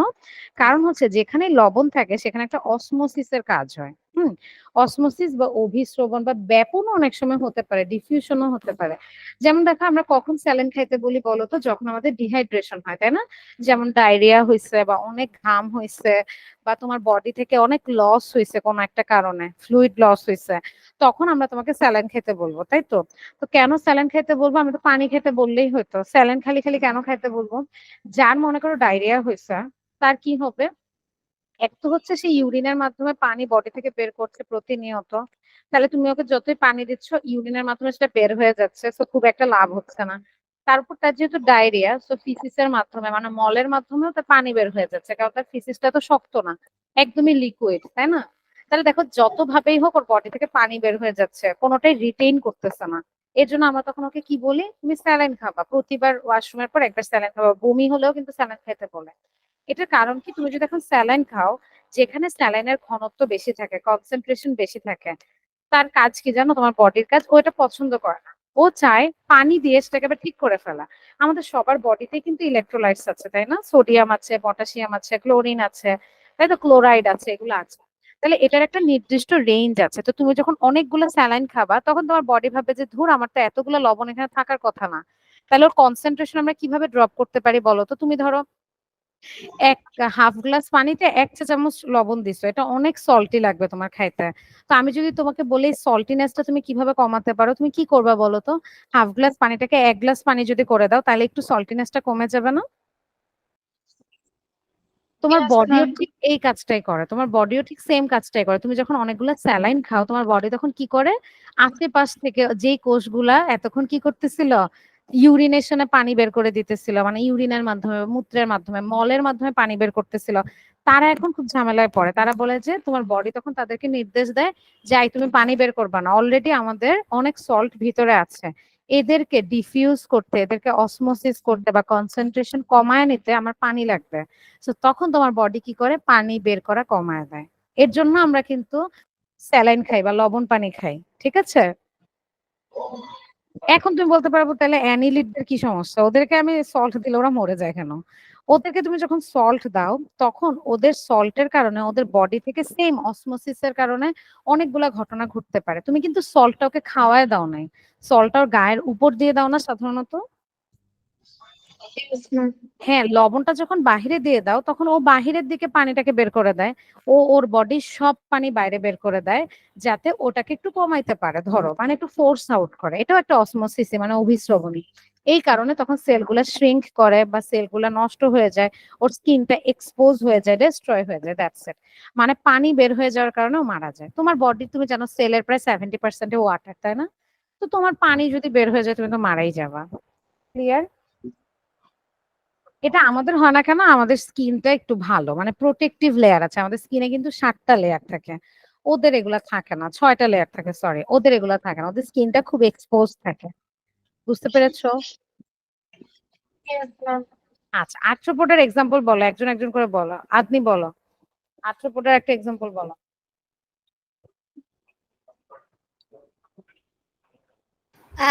আর্থবোর্ডের মধ্যে আছে প্রজাপতি, তারপরে মশা, মাছি, গুড, মানে তারপরে ইনসেক্টস, তাই মানে না? যাদের পুঞ্জাক্ষী আছে। গুড, ভেরি গুড, এটা হতে পারে। মেইন কথা হচ্ছে আর্থ্র, এটা শব্দের অর্থ হচ্ছে সন্ধি, আর পদ এটা মানে হচ্ছে পা, তাই না? সন্ধিযুক্ত যাদের পা আছে তাদেরকে আমি আর্থ্রোপোডা বলি। যেমন তেলাপোকার পাটা তুমি খেয়াল করবা কিরকম, অনেকগুলো পোর্শন একসাথে ভাগ করেও হয় অনেক সময়। ফড়িং এর পা গুলা তুমি দেখবা, কীট পতঙ্গ গুলা, ঠিক আছে? শ্রেয়া, আমাকে আরেকটা এক্সাম্পল বলো তো আর্থ্রোপোডার, আর কি কি হতে পারে, কি কি দেখেছো তুমি? মাকড়সা, চিংড়ি। মাকড়সা, চিংড়ি, যেটাকে আমরা চিংড়ি মাছ বলি, তাই না? কিন্তু চিংড়ি মাছ কিন্তু আর্থ্রোপোডা। এবং সবচেয়ে মজার ব্যাপার, তুমি আর্থ্রোপোডার মধ্যে আরো ক্লাসিফাই করতে পারো, যেমন কীট পতঙ্গকে তুমি ইনসেক্টস বলতে পারো বা কীট পতঙ্গ বলতে পারো। এরাকিনয়েড বা এরাকোনিড আছে, সরি এরাকোনিড আছে, যেমন হচ্ছে মাকড়সা, বিছা, উকুন, মশা, এগুলো হচ্ছে এরাকোনিড। মশা কীট পতঙ্গের মধ্যে পড়বে, সরি। ক্রাস্টাসিয়ান যারা হচ্ছে তারা হচ্ছে কাঁকড়া, চিংড়ি, এদেরকে আমরা ক্রাস্টাসিয়ানও বলতে পারি। এগুলো আমরা দেখবো। তাহলে এটা হচ্ছে আর্থ্রোপোডা পর্ব 6। পর্ব 7 কে মলাস্কা। মলাস্কা পর্বে মনে রাখতে হবে, মলাস্কা শব্দের অর্থ হচ্ছে উম, নরম দেহজার।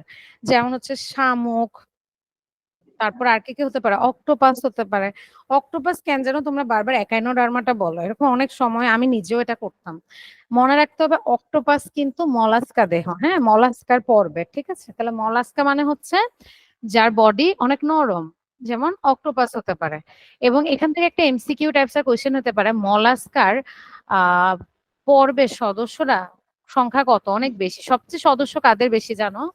আর্থ্রোপোডাদের। কারণ ইনসেক্টস পৃথিবীতে অনেক বেশি। আর্থ্রোপোডাদের সংখ্যা সবচেয়ে বেশি, এই সংখ্যাটা মেবি 12 লক্ষের কাছাকাছি। প্রজাতি 12 লক্ষ, তাহলে বুঝো মেম্বার কত হবে। আর মলাস্কা হচ্ছে দ্বিতীয় বৃহত্তম, মানে সেকেন্ড হাইয়েস্ট, ঠিক আছে? এখানে মিঠা, লোনা এই ধরনের প্রাণীগুলো থাকে, স্কুইড থেকে শুরু করে অক্টোপাস সবাই হচ্ছে মলাস্কা। এটার সাথে আমরা অনেক সময় কনফিউজড হয়ে যাই একাইনোডার্মাটা, ওরাও সামুদ্রিক। যেমন তুমি হয়তো ভাবতে পারো আপু অক্টোপাস তো একাইনোডার্মাটা না। একাইনোডার্মাটা শব্দের অর্থটাই যে, এটা দেখো গ্রিক শব্দ, এটা কিন্তু ল্যাটিন শব্দ না। একাইনোস এই শব্দটার অর্থ হচ্ছে কাটা, আর ডার্মা মানে হচ্ছে স্কিন বা ত্বক। তাহলে যাদের স্কিনে কাটা দিয়ে আচ্ছাদিত তাদেরকে আমি একাইনোডার্মাটার মধ্যে ফেলবো। এটা আমরা খুব একটা চিনি না, হয়তো সি আর্চিনের নাম শুনছো, তারা মাছের নাম শুনছো, সি কিউকাম্বারের নাম শুনেছো, মানে সবগুলাই হচ্ছে তোমার কিসের আন্ডারে পড়বে? সামুদ্রিক।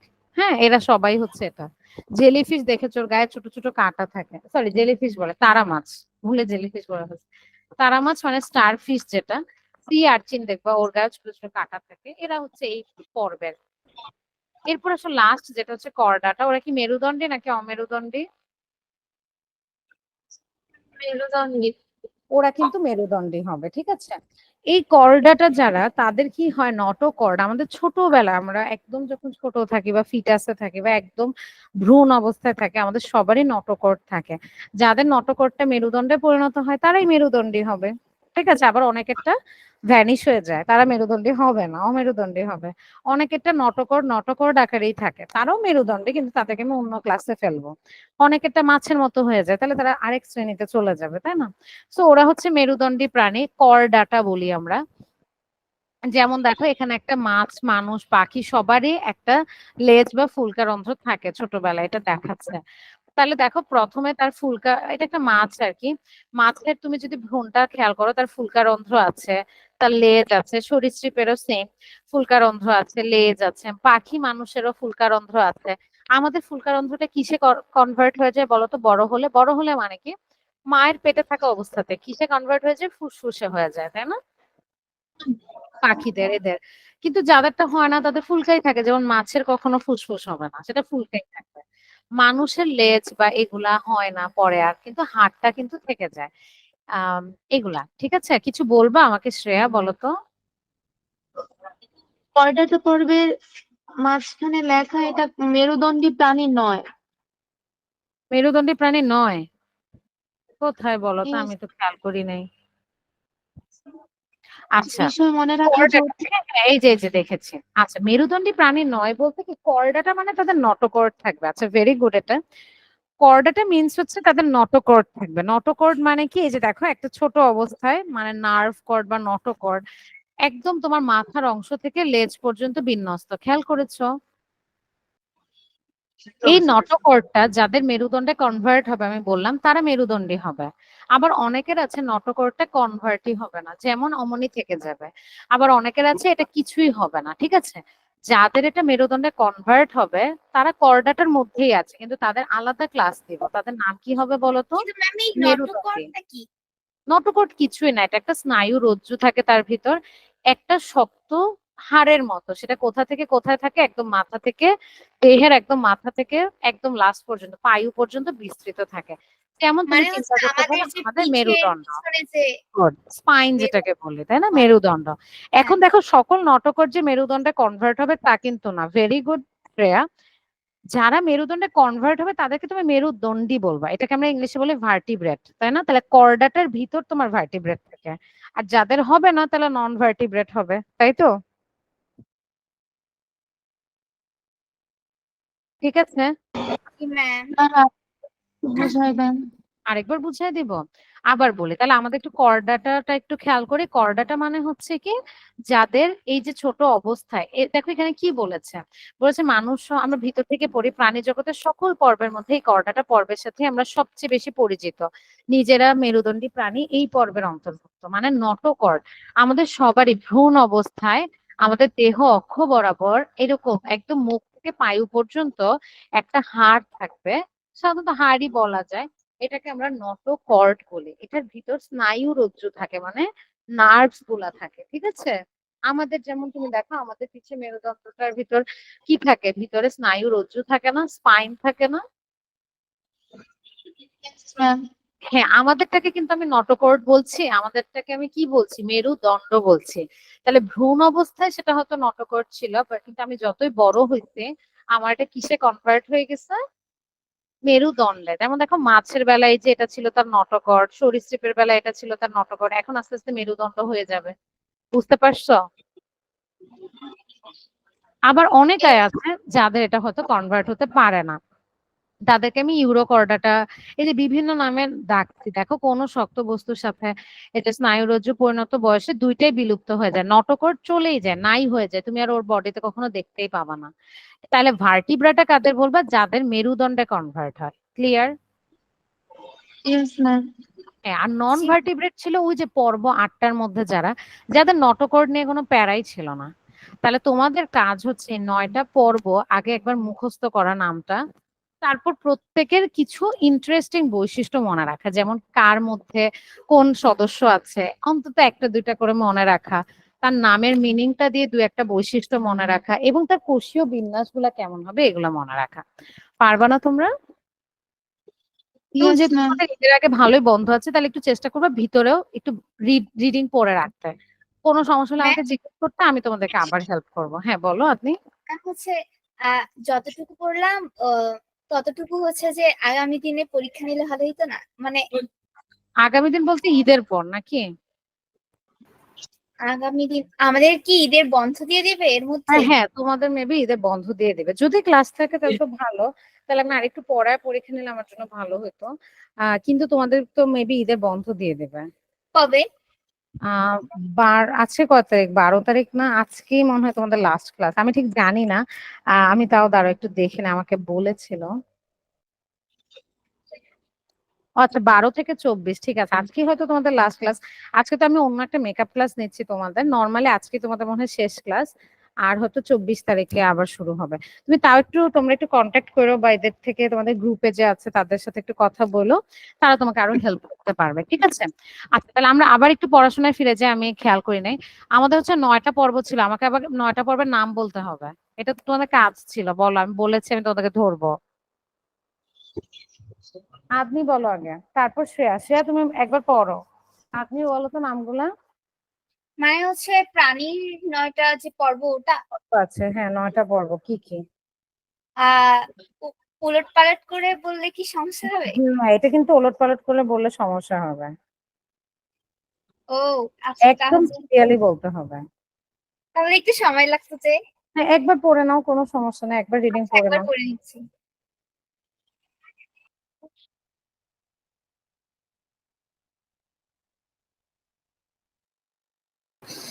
ম্যাম বলবো? হ্যাঁ, আপনি বলো তো। হচ্ছে প্রথমে পরিফেরা, নিডেরিয়া, হেলমিনথেস, নেমাটোডা, তারপর হচ্ছে অ্যানিলিডা, তারপর আর্থ্রোপোডা, মোলাস্কা, একাইনোডার্মাটা, কর্ডাটা, শেষ। Very good. ইয়া বলতে পারবা, শ্রেয়া বলতে পারবা? Yes ma'am. বলো তো। Porifera, Cnidaria, hmm, Platyhelminthes, good. Nematoda, hmm, Arthropoda, আচ্ছা, তারপর? তোলাস্কা, হ্যাঁ, পরেরটা বলতে। কি? একাইনোডার্মাটা। আমাদের একটু সিরিয়ালটা খেয়াল রাখতে হবে। ফার্স্টে কি ছিল? পরিফেরা, এরপর নিডারিয়া, প্লাটিহেলমিনথেস, নাকি? Yes ma'am. হ্যাঁ, তাহলে সিরিয়াল গুলো একটু মনে রাখবা। যেমন 3 নম্বরে ছিল প্লাটিহেলমিনথেস, 4 নম্বরে হচ্ছে নেমাটোডা। এরা দুজনেই ক্রিমি, সো এভাবে মনে রাখতে পারো। এরপর ক্রিমি থেকে একটু উন্নত হয়েছে যেমন কেঁচো, তাহলে মনে রাখবে অ্যানিলিডা। ঠিক আছে? এর পরের গুলো তোমরা জানো, আর্থ্রোপোডা, মলাস্কা, লাস্ট ওয়ান হচ্ছে একাইনোডার্মাটা। আর এটা হচ্ছে 8 নাম্বার। আর 9 নাম্বার লাস্ট ওয়ান যেটা, সেটা হচ্ছে করডাটা। এবার বলো তো এখানে অমেরুদণ্ডী কোন পর্বগুলা? অমেরুদণ্ডী হচ্ছে আম, কত আহ, থেকে কত পর্ব?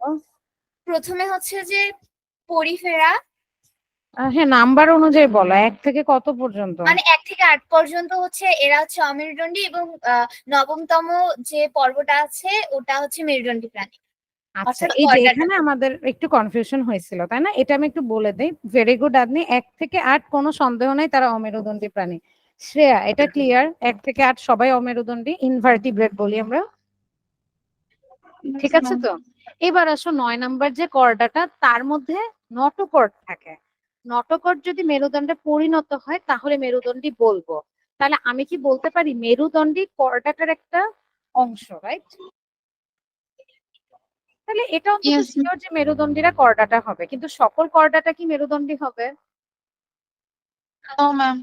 নো। এটা দিয়ে অনেক সময় একটা প্রশ্ন আসে যে সকল মেরুদণ্ডী করডাটা পর্ব বা সকল মেরুদণ্ডী কর্ডেট, কিন্তু সকল কর্ডেট মেরুদণ্ডী না। ঠিক আছে কথাটা? ভার্টিব্রাটা হচ্ছে, হ্যাঁ, শুধু ভার্টিব্রাটা যারা, মানে যাদের নটোকর্ডটা মেরুদণ্ডে পরিণত হয়। কিন্তু এর মানে এই না যে তারা অমেরুদণ্ডী। তাহলে কি তুমি বাকিদেরকে অমেরুদণ্ডী বলবা? না, কারণ তাদের অমেরুদণ্ডী হচ্ছে কিন্তু, যখন তারা হ্যাঁ, ভ্রূণ নটোকর্ড অবস্থায় থাকে থাকবে। তখন নটোকট থাকে। Very good. তাহলে করডাটা চিনবা কিভাবে? তাদের জীবন দশায় কোনো না কোনো সময়, হয় ভ্রূণ অবস্থায়, নাইলে হয়তো যখন ম্যাচিউর হবে সেই অবস্থায় কোনো না কোনো সময় নটোকর্ড থাকবে, তাইলেই তারা করডাটা। সেই করডাটার সদস্যদের যাদের নটোকর্ডটা মেরুদণ্ডে পরিণত হবে তারাই মেরুদণ্ডী। আর যাদের এগুলা কিচ্ছুই থাকবে না তারা অমেরুদণ্ডী, ইনভার্টিব্রেট। ক্লিয়ার? যারা পর্ব 1 থেকে 7 না কত 8 এর মধ্যে পড়ে, 1 থেকে 8 মানে হচ্ছে একাইনোডার্মাটা পর্যন্ত পড়ে। ক্লিয়ার? Yes ma'am. বুঝেছো? শ্রেয়া, তুমি বুঝেছো কনফিউশনটা? ঠিক আছে তো এবার? Yes ma'am. আচ্ছা, তাহলে আসো আমরা আরেকটু পড়ি। যেমন আমরা এখন পড়ি হচ্ছে পরিফেরা। একজন একটু রিডিং পড়ো এখান থেকে, আপনি পড়ো এটা কি বলেছে। পরিফেরা পর্বের প্রাণীদের প্রাণীজগতের সবচেয়ে সরল ও আদিম সদস্য বলা হয়। এদের মধ্যে সবচেয়ে পরিচিত সদস্য হচ্ছে স্পঞ্জ। এই প্রাণীদের উদ্ভব সামুদ্রিক পরিবেশে, পৃথিবীর সকল সমুদ্রে এবং কিছু মিঠা পানির জলাশয়েও এদের দেখা যায়। বহুকোষী হলেও এদের গঠন অতি সরল। এদের দেহের কোষগুলো বিচ্ছিন্নভাবে থাকে, সুবিন্যস্ত হয়ে নির্দিষ্ট টিস্যু গঠন করতে বা অঙ্গ হিসেবে কাজ করতে পারে না। পরাস শব্দের অর্থ ছিদ্র, এবং ফেরা, এটা কি ফেরা? এটা হচ্ছে ফেরে বলতে পারো। হ্যাঁ, ফেরে, ফেরে। হ্যাঁ, ফেরে শব্দের অর্থ হচ্ছে ফেরে বহন। শব্দের অর্থ বহন করা। এই দুই মিলে পরিফেরা। এই পর্বের প্রাণীদের দেহে অসংখ্য ছিদ্র এবং নালিকা আছে, যেগুলোর মাধ্যমে ক্রমাগত এদের দেহের ভিতরে পানি প্রবাহিত হয়। আর এই প্রবাহের মাধ্যমেই তারা পানি থেকে খাদ্যকণা ও অক্সিজেন গ্রহণ করে এবং দেহের বর্জ্য বাইরে বের করে দেয়। পানি প্রবেশ করার জন্য এদের দেহ প্রাচীরে যে অসংখ্য ক্ষুদ্র ছিদ্র রয়েছে, যেগুলোকে অস্ট্রিয়া বলে। ভেতরের প্রকোষ্ঠটি কোয়ানোসাইট নামে শুকনো চুলের মতো ফ্লাজেলা যুক্ত বিশেষ কোষ দিয়ে পরিবেষ্টিত থাকে। কয়ানোসাইট গুলো তাদের ফ্লাজেলা ক্রমাগত নাড়িয়ে ভিতরে এক ধরনের পানির প্রবাহ তৈরি করে এবং পানি উপরের গর্ত দিয়ে বের হয়ে যায়। এই প্রক্রিয়া চলাকালীন সময়েই কোয়ানোসাইট পানি থেকে খাদ্য গ্রহণ করে। আচ্ছা, তাহলে আমরা স্পেশাল কিছু বৈশিষ্ট্য অবশ্যই মনে রাখবো, যেমন হচ্ছে ওস্টিয়ার কথা বলা হয়েছে। হ্যাঁ, ওস্টিয়াটা কি বলা হয়েছে? যে অসংখ্য যে ছিদ্রগুলা রয়েছে সেগুলোকে আমরা কি বলি? ওস্টিয়া বলি, তাই না? এবং ভেতরে যে প্রকোষ্ঠটা আছে সেখানে সূক্ষ্ম চুলের মতো ফ্লাজেলা দিয়ে, ফ্লাজেলা মানে হচ্ছে চুলের মতো একটা রোমের মতো থাকে যেটা নড়াচড়া করতে পারে। এটা দিয়ে পরিবেষ্টিত এই ধরনের সেলগুলা বা কোষগুলাকে আমরা বলি কোয়ানোসাইট। কোয়ানোসাইটের কাজ হচ্ছে কি পানির মধ্যে একটা উত্তোলন তৈরি করা, পানির প্রবাহ সবসময় বজায় রাখা এবং পানি থেকেই তারা সবসময় কি করে? খাদ্য, নিউট্রিশন এগুলা গ্রহণ করে। তোমাদের এখানে একটা কাজ হবে, সেটা হচ্ছে তোমরা যখন এই বৈশিষ্ট্যগুলো পড়বা একটু পয়েন্টস আকারে পড়বা, নাহলে এগুলো ভুলে যাবা। এখন একটা দেখে মনে হচ্ছে পারতেছো, কিন্তু যখন 9টা বা আরো আরো ভিতরে তো আরো থাকে ওগুলা পড়বা তখন তোমাদের একটু অসুবিধা হতে পারে। পরিফেরারা সবসময় সাধারণত একটু সমুদ্রেই তুমি দেখবা, সামুদ্রিক পরিবেশেই দেখবা, মিঠাতেও মাঝে মাঝে থাকতে পারে, কিছু মিঠা জলাশয় দেখা যায় এবং এরা হচ্ছে সরল, মনে রাখবা কোষীয় বিন্যাস তাদের। তাহলে এটাই দেখো তোমাদের আবার একটু শর্ট করে তারাই পয়েন্ট করে দিচ্ছে, যেমন হচ্ছে বহুকোষী হলেও কোষগুলো সুবিন্যস্ত না, মানে হচ্ছে টিস্যু নাই, অঙ্গ নাই। এই পর্বের প্রাণীদের বিপাকীয় কাজ সম্পন্ন হয় কোষীয় পর্যায়ে, মানে কোষ দিয়েই সে কাজ করে। দেহের প্রতিসাম্য কেমন হবে? অপ্রতিসম। তুমি দেখো ডান পাশের চিত্রটা, এটাকে তুমি কোনো সমান অংশে ভাগ করতে পারবে না, তাই না? তো এটা হচ্ছে একটা অপ্রতিসমের এক্সাম্পল। দেহ গহ্বর থাকবে না, মানে সিলম যেটাকে বলা হয়েছিল, দেহখণ্ড থাকবে না। কঙ্কালতন্ত্র কেমন? শুধু অন্তকঙ্কাল আছে। আরো কিছু বৈশিষ্ট্য থাকে যেটাকে অন্যান্য, কি লিখেছে? অন্যান্য বৈশিষ্ট্য। সাধারণত প্রাণী মাত্রই আমরা চলাচলে সক্ষম ধরে নেই, কিন্তু পরিফেরারা চলাচল করতে পারে না। হ্যাঁ, এটা দেখবা এই পর্বের প্রাণীরা প্রায় সবাই পূর্ণ বয়সে পৌঁছানোর আগে চলাফেরার ক্ষমতা হারিয়ে ফেলে। লার্ভা অবস্থায় এরা চলনক্ষম থাকলেও পরিণত বয়সে এরা সমুদ্রের কঠিন তলদেশে স্থায়ীভাবে আটকে থাকে। হ্যাঁ, মাঝে মাঝে সমুদ্রের নিচে তুমি যদি সেটা কার্টুন হোক বা রিয়েল লাইফের ছবি দেখো, তুমি অনেক পরিফেরা দেখতে পাবা। এরা সমুদ্রের নিচে যে স্থায়ীভাবে থাকে, এদেরকে আমরা হয়তো উদ্ভিদ ভাবি, এটা কিন্তু উদ্ভিদ না, এরা প্রাণী। এরা কোন প্রাণী? পর্ব কোনটা? পরিফেরা। ক্লিয়ার? আচ্ছা, আমাকে বলো, কি যেন নাম, শ্রেয়া। শ্রেয়া, নিডারিয়াটা একটু পড়ো তো, দেখো তো কি বলেছে। নিডারিয়া থেকে পড়ো। নিডারিয়া পর্বের প্রাণীরা পরিফেরা পর্বের প্রাণীদের থেকে অপেক্ষাকৃত জটিল প্রাণী। এই পর্বের প্রাণীদের কোষসমূহ টিস্যু বা কলা তৈরি করে কাজ করতে পারে, তবে এদেরও সুনির্দিষ্ট অঙ্গ নেই। দেহের ভেতরে সিলেন্টেরন নামক একটি প্রশস্ত গহ্বর থাকে, যার ভেতরে খাদ্য পরিপাক ও পরিবহন ঘটে। তবে এই গহ্বর সিলম বলতে তোমরা যে গহ্বরের কথা জেনেছো সেটি নয়। সিলেন্টেরনের ভেতরে আলাদা করে কোনো পরিপাক অঙ্গ থাকে না, বরং খাদ্য এই গহ্বরে পৌঁছার পর এর প্রাচীরের কোষের সাহায্যে সেখানে থেকে পুষ্টি শোষিত হয়। একটি মাত্র মুখ ছিদ্র থাকলেও এই পর্বের প্রাণীদের আলাদা করে কোনো পায়ুপথ থাকে না। সাধারণত মুখের আশেপাশে শিকার ধরার জন্য সুরের মতো টেন্টাকল থাকে। এক নজরে এই পর্বের মূল বৈশিষ্ট্যগুলো দেখে নেওয়া যাক। আচ্ছা, আমরা একটু এখানে খেয়াল করো। নিডারিয়া মানে হচ্ছে কি এরা ওর থেকে একটু ডেভেলপড হবে, একটু জটিল হবে। ওরা যেমন পরিফেরারা কোষীয় ছিল, ও কিন্তু কোষ টিস্যু হবে, কিন্তু ওদেরকে অঙ্গ থাকবে? অঙ্গ কিন্তু থাকবে না, ঠিক আছে? তাহলে জি কোষ ম্যাম। মিলে টিস্যু হবে, কিন্তু অঙ্গ থাকবে না। সিলেন্টেরন থাকবে, এটা খুবই ইম্পর্টেন্ট একটা বৈশিষ্ট্য ওদের। এটাকে সিলম ভাবতে পারো। ওরকম কিছু না, একটা ক্যানাল সিস্টেমের মতো, ভিতরে জাস্ট পরিপাক পরিবহন এগুলোর জন্য একটু মডিফাইড, এবং কিন্তু দেখা যায় পরিপাকের জন্য খুব একটা ভালো না, প্রাচীরের থেকেই তোমরা হয়তো পুষ্টি শোষিত করে তারা। এবং এদের একটাই মুখচ্ছিদ্র থাকে, সেটা দিয়ে সবকিছু হবে, পায়ুপথ থাকে না কোনো। টেন্টাকল মানে হচ্ছে আমরা যেমন হাতির সুর দেখতে পাই, ওরকম ওরও অনেক কিছু থাকে, যেমন হাইড্রাতে তুমি দেখবা বা জেলিফিশ গুলাতে দেখবা। এটাকে আমি টেন্টাকল বলবো। মূল বৈশিষ্ট্যগুলো একবার একটু খেয়াল করো। গঠন আর কোষের বিন্যাস। একাধিক কোষের সমন্বয়ে টিস্যু হবে, কিন্তু সেটা কাজ সম্পাদনের জন্য সুনির্দিষ্ট অঙ্গ হবে না। দেহের প্রতিসাম্য অরীয়, আমরা এটা পড়েছি। দেহ গহ্বর থাকবে না, কেন? এটা সিলেন্টেরন, এটা নট লাইক ওই রকম সিলম। এটা একটু আলাদা। হ্যাঁ, এটা একটু ক্যানাল সিস্টেমের মতো, মনে করো লম্বা জাস্ট একটা পাইপের মতো। এটা কোনো দেহ গহ্বর না। দেহখণ্ডের উপস্থিতি থাকবে না, ঠিক আছে? এখানে কোনো দেহখণ্ড থাকবে না। কঙ্কালতন্ত্রের গঠনটা কেমন হবে? হাড়ের তৈরি দৃঢ় কঙ্কালতন্ত্র নাই, তবে সিলেন্টেরন যেহেতু গহ্বর পানি দ্বারা পূর্ণ থাকে, এটা দেহকে দৃঢ়তা প্রদান করবে, মানে এত নরম হবে না, ঠিক আছে? অন্যান্য বৈশিষ্ট্য কি হতে পারে? নিডারিয়া পর্বের প্রাণীদের মূল বৈশিষ্ট্য হলো দেহ থেকে নিডোব্লাস্ট থাকবে, আমরা পড়েছি, যেটা বিষাক্ত হুল বা কাটা ছুঁড়ে শিকার করতে পারে, আত্মরক্ষা করতে পারে। এই পর্বের নামটাও এসেছে নাইট মানে রোম কাটা, এরিয়া মানে সংযুক্ত থাকা। অন্যতম উদাহরণ হচ্ছে জেলিফিশ, প্রবাল, হাইড্রা। এরাও সামুদ্রিক, ম্যাক্সিমাম কি সবাই ম্যাক্সিমামই সামুদ্রিক। এরা সমুদ্রের অনেক অংশ জুড়ে থাকে। ঠিক আছে, এভাবে তোমরা প্রতিটা পর্ব পড়বা এবং এই বৈশিষ্ট্যগুলো একটু যেমন ওরা লাস্টে দেখো কিছু বৈশিষ্ট্যগুলো পয়েন্ট আউট করেছে না, তোমরা অবশ্যই পয়েন্ট আউট করে পড়বে। ওকে, আমি নেক্সট ক্লাসে তাহলে তোমাদের এক্সারসাইজ বুক থেকে এই চ্যাপ্টারে কিছু কোশ্চেন করতে দেবো, বা আমি হয়তো কিছু বানায় তোমাদেরকে এক্সামের মতো বা ক্লাস টেস্টের মতো নেব। এটা ভালো বলেছো, তোমরা একটু পড়ে আসবে, আদনি, তারপর হচ্ছে শ্রেয়া বা বাকিরা যারা থাকবে, আমরা সেদিন এটা থেকে একটু প্র্যাকটিস করবো। তাই তোমাদের যেহেতু বন্ধ পড়ে যাবে, তোমরা অনেক সময় পাবে, এটা একটু পড়ে রাখবা পর্বগুলা, পারবা না? জি ম্যাম। আচ্ছা ঠিক আছে, শ্রেয়া পারবা তো? শ্রেয়া শুনতে পাচ্ছ? Yes ma'am. আচ্ছা ঠিক আছে, তাহলে আজকে এই পর্যন্তই পড়ো, ইনশাল্লাহ ঈদের পর দেখা হবে। আল্লাহ হাফেজ, বাই। ম্যাম আসসালামু আলাইকুম। ওয়ালাইকুম সালাম।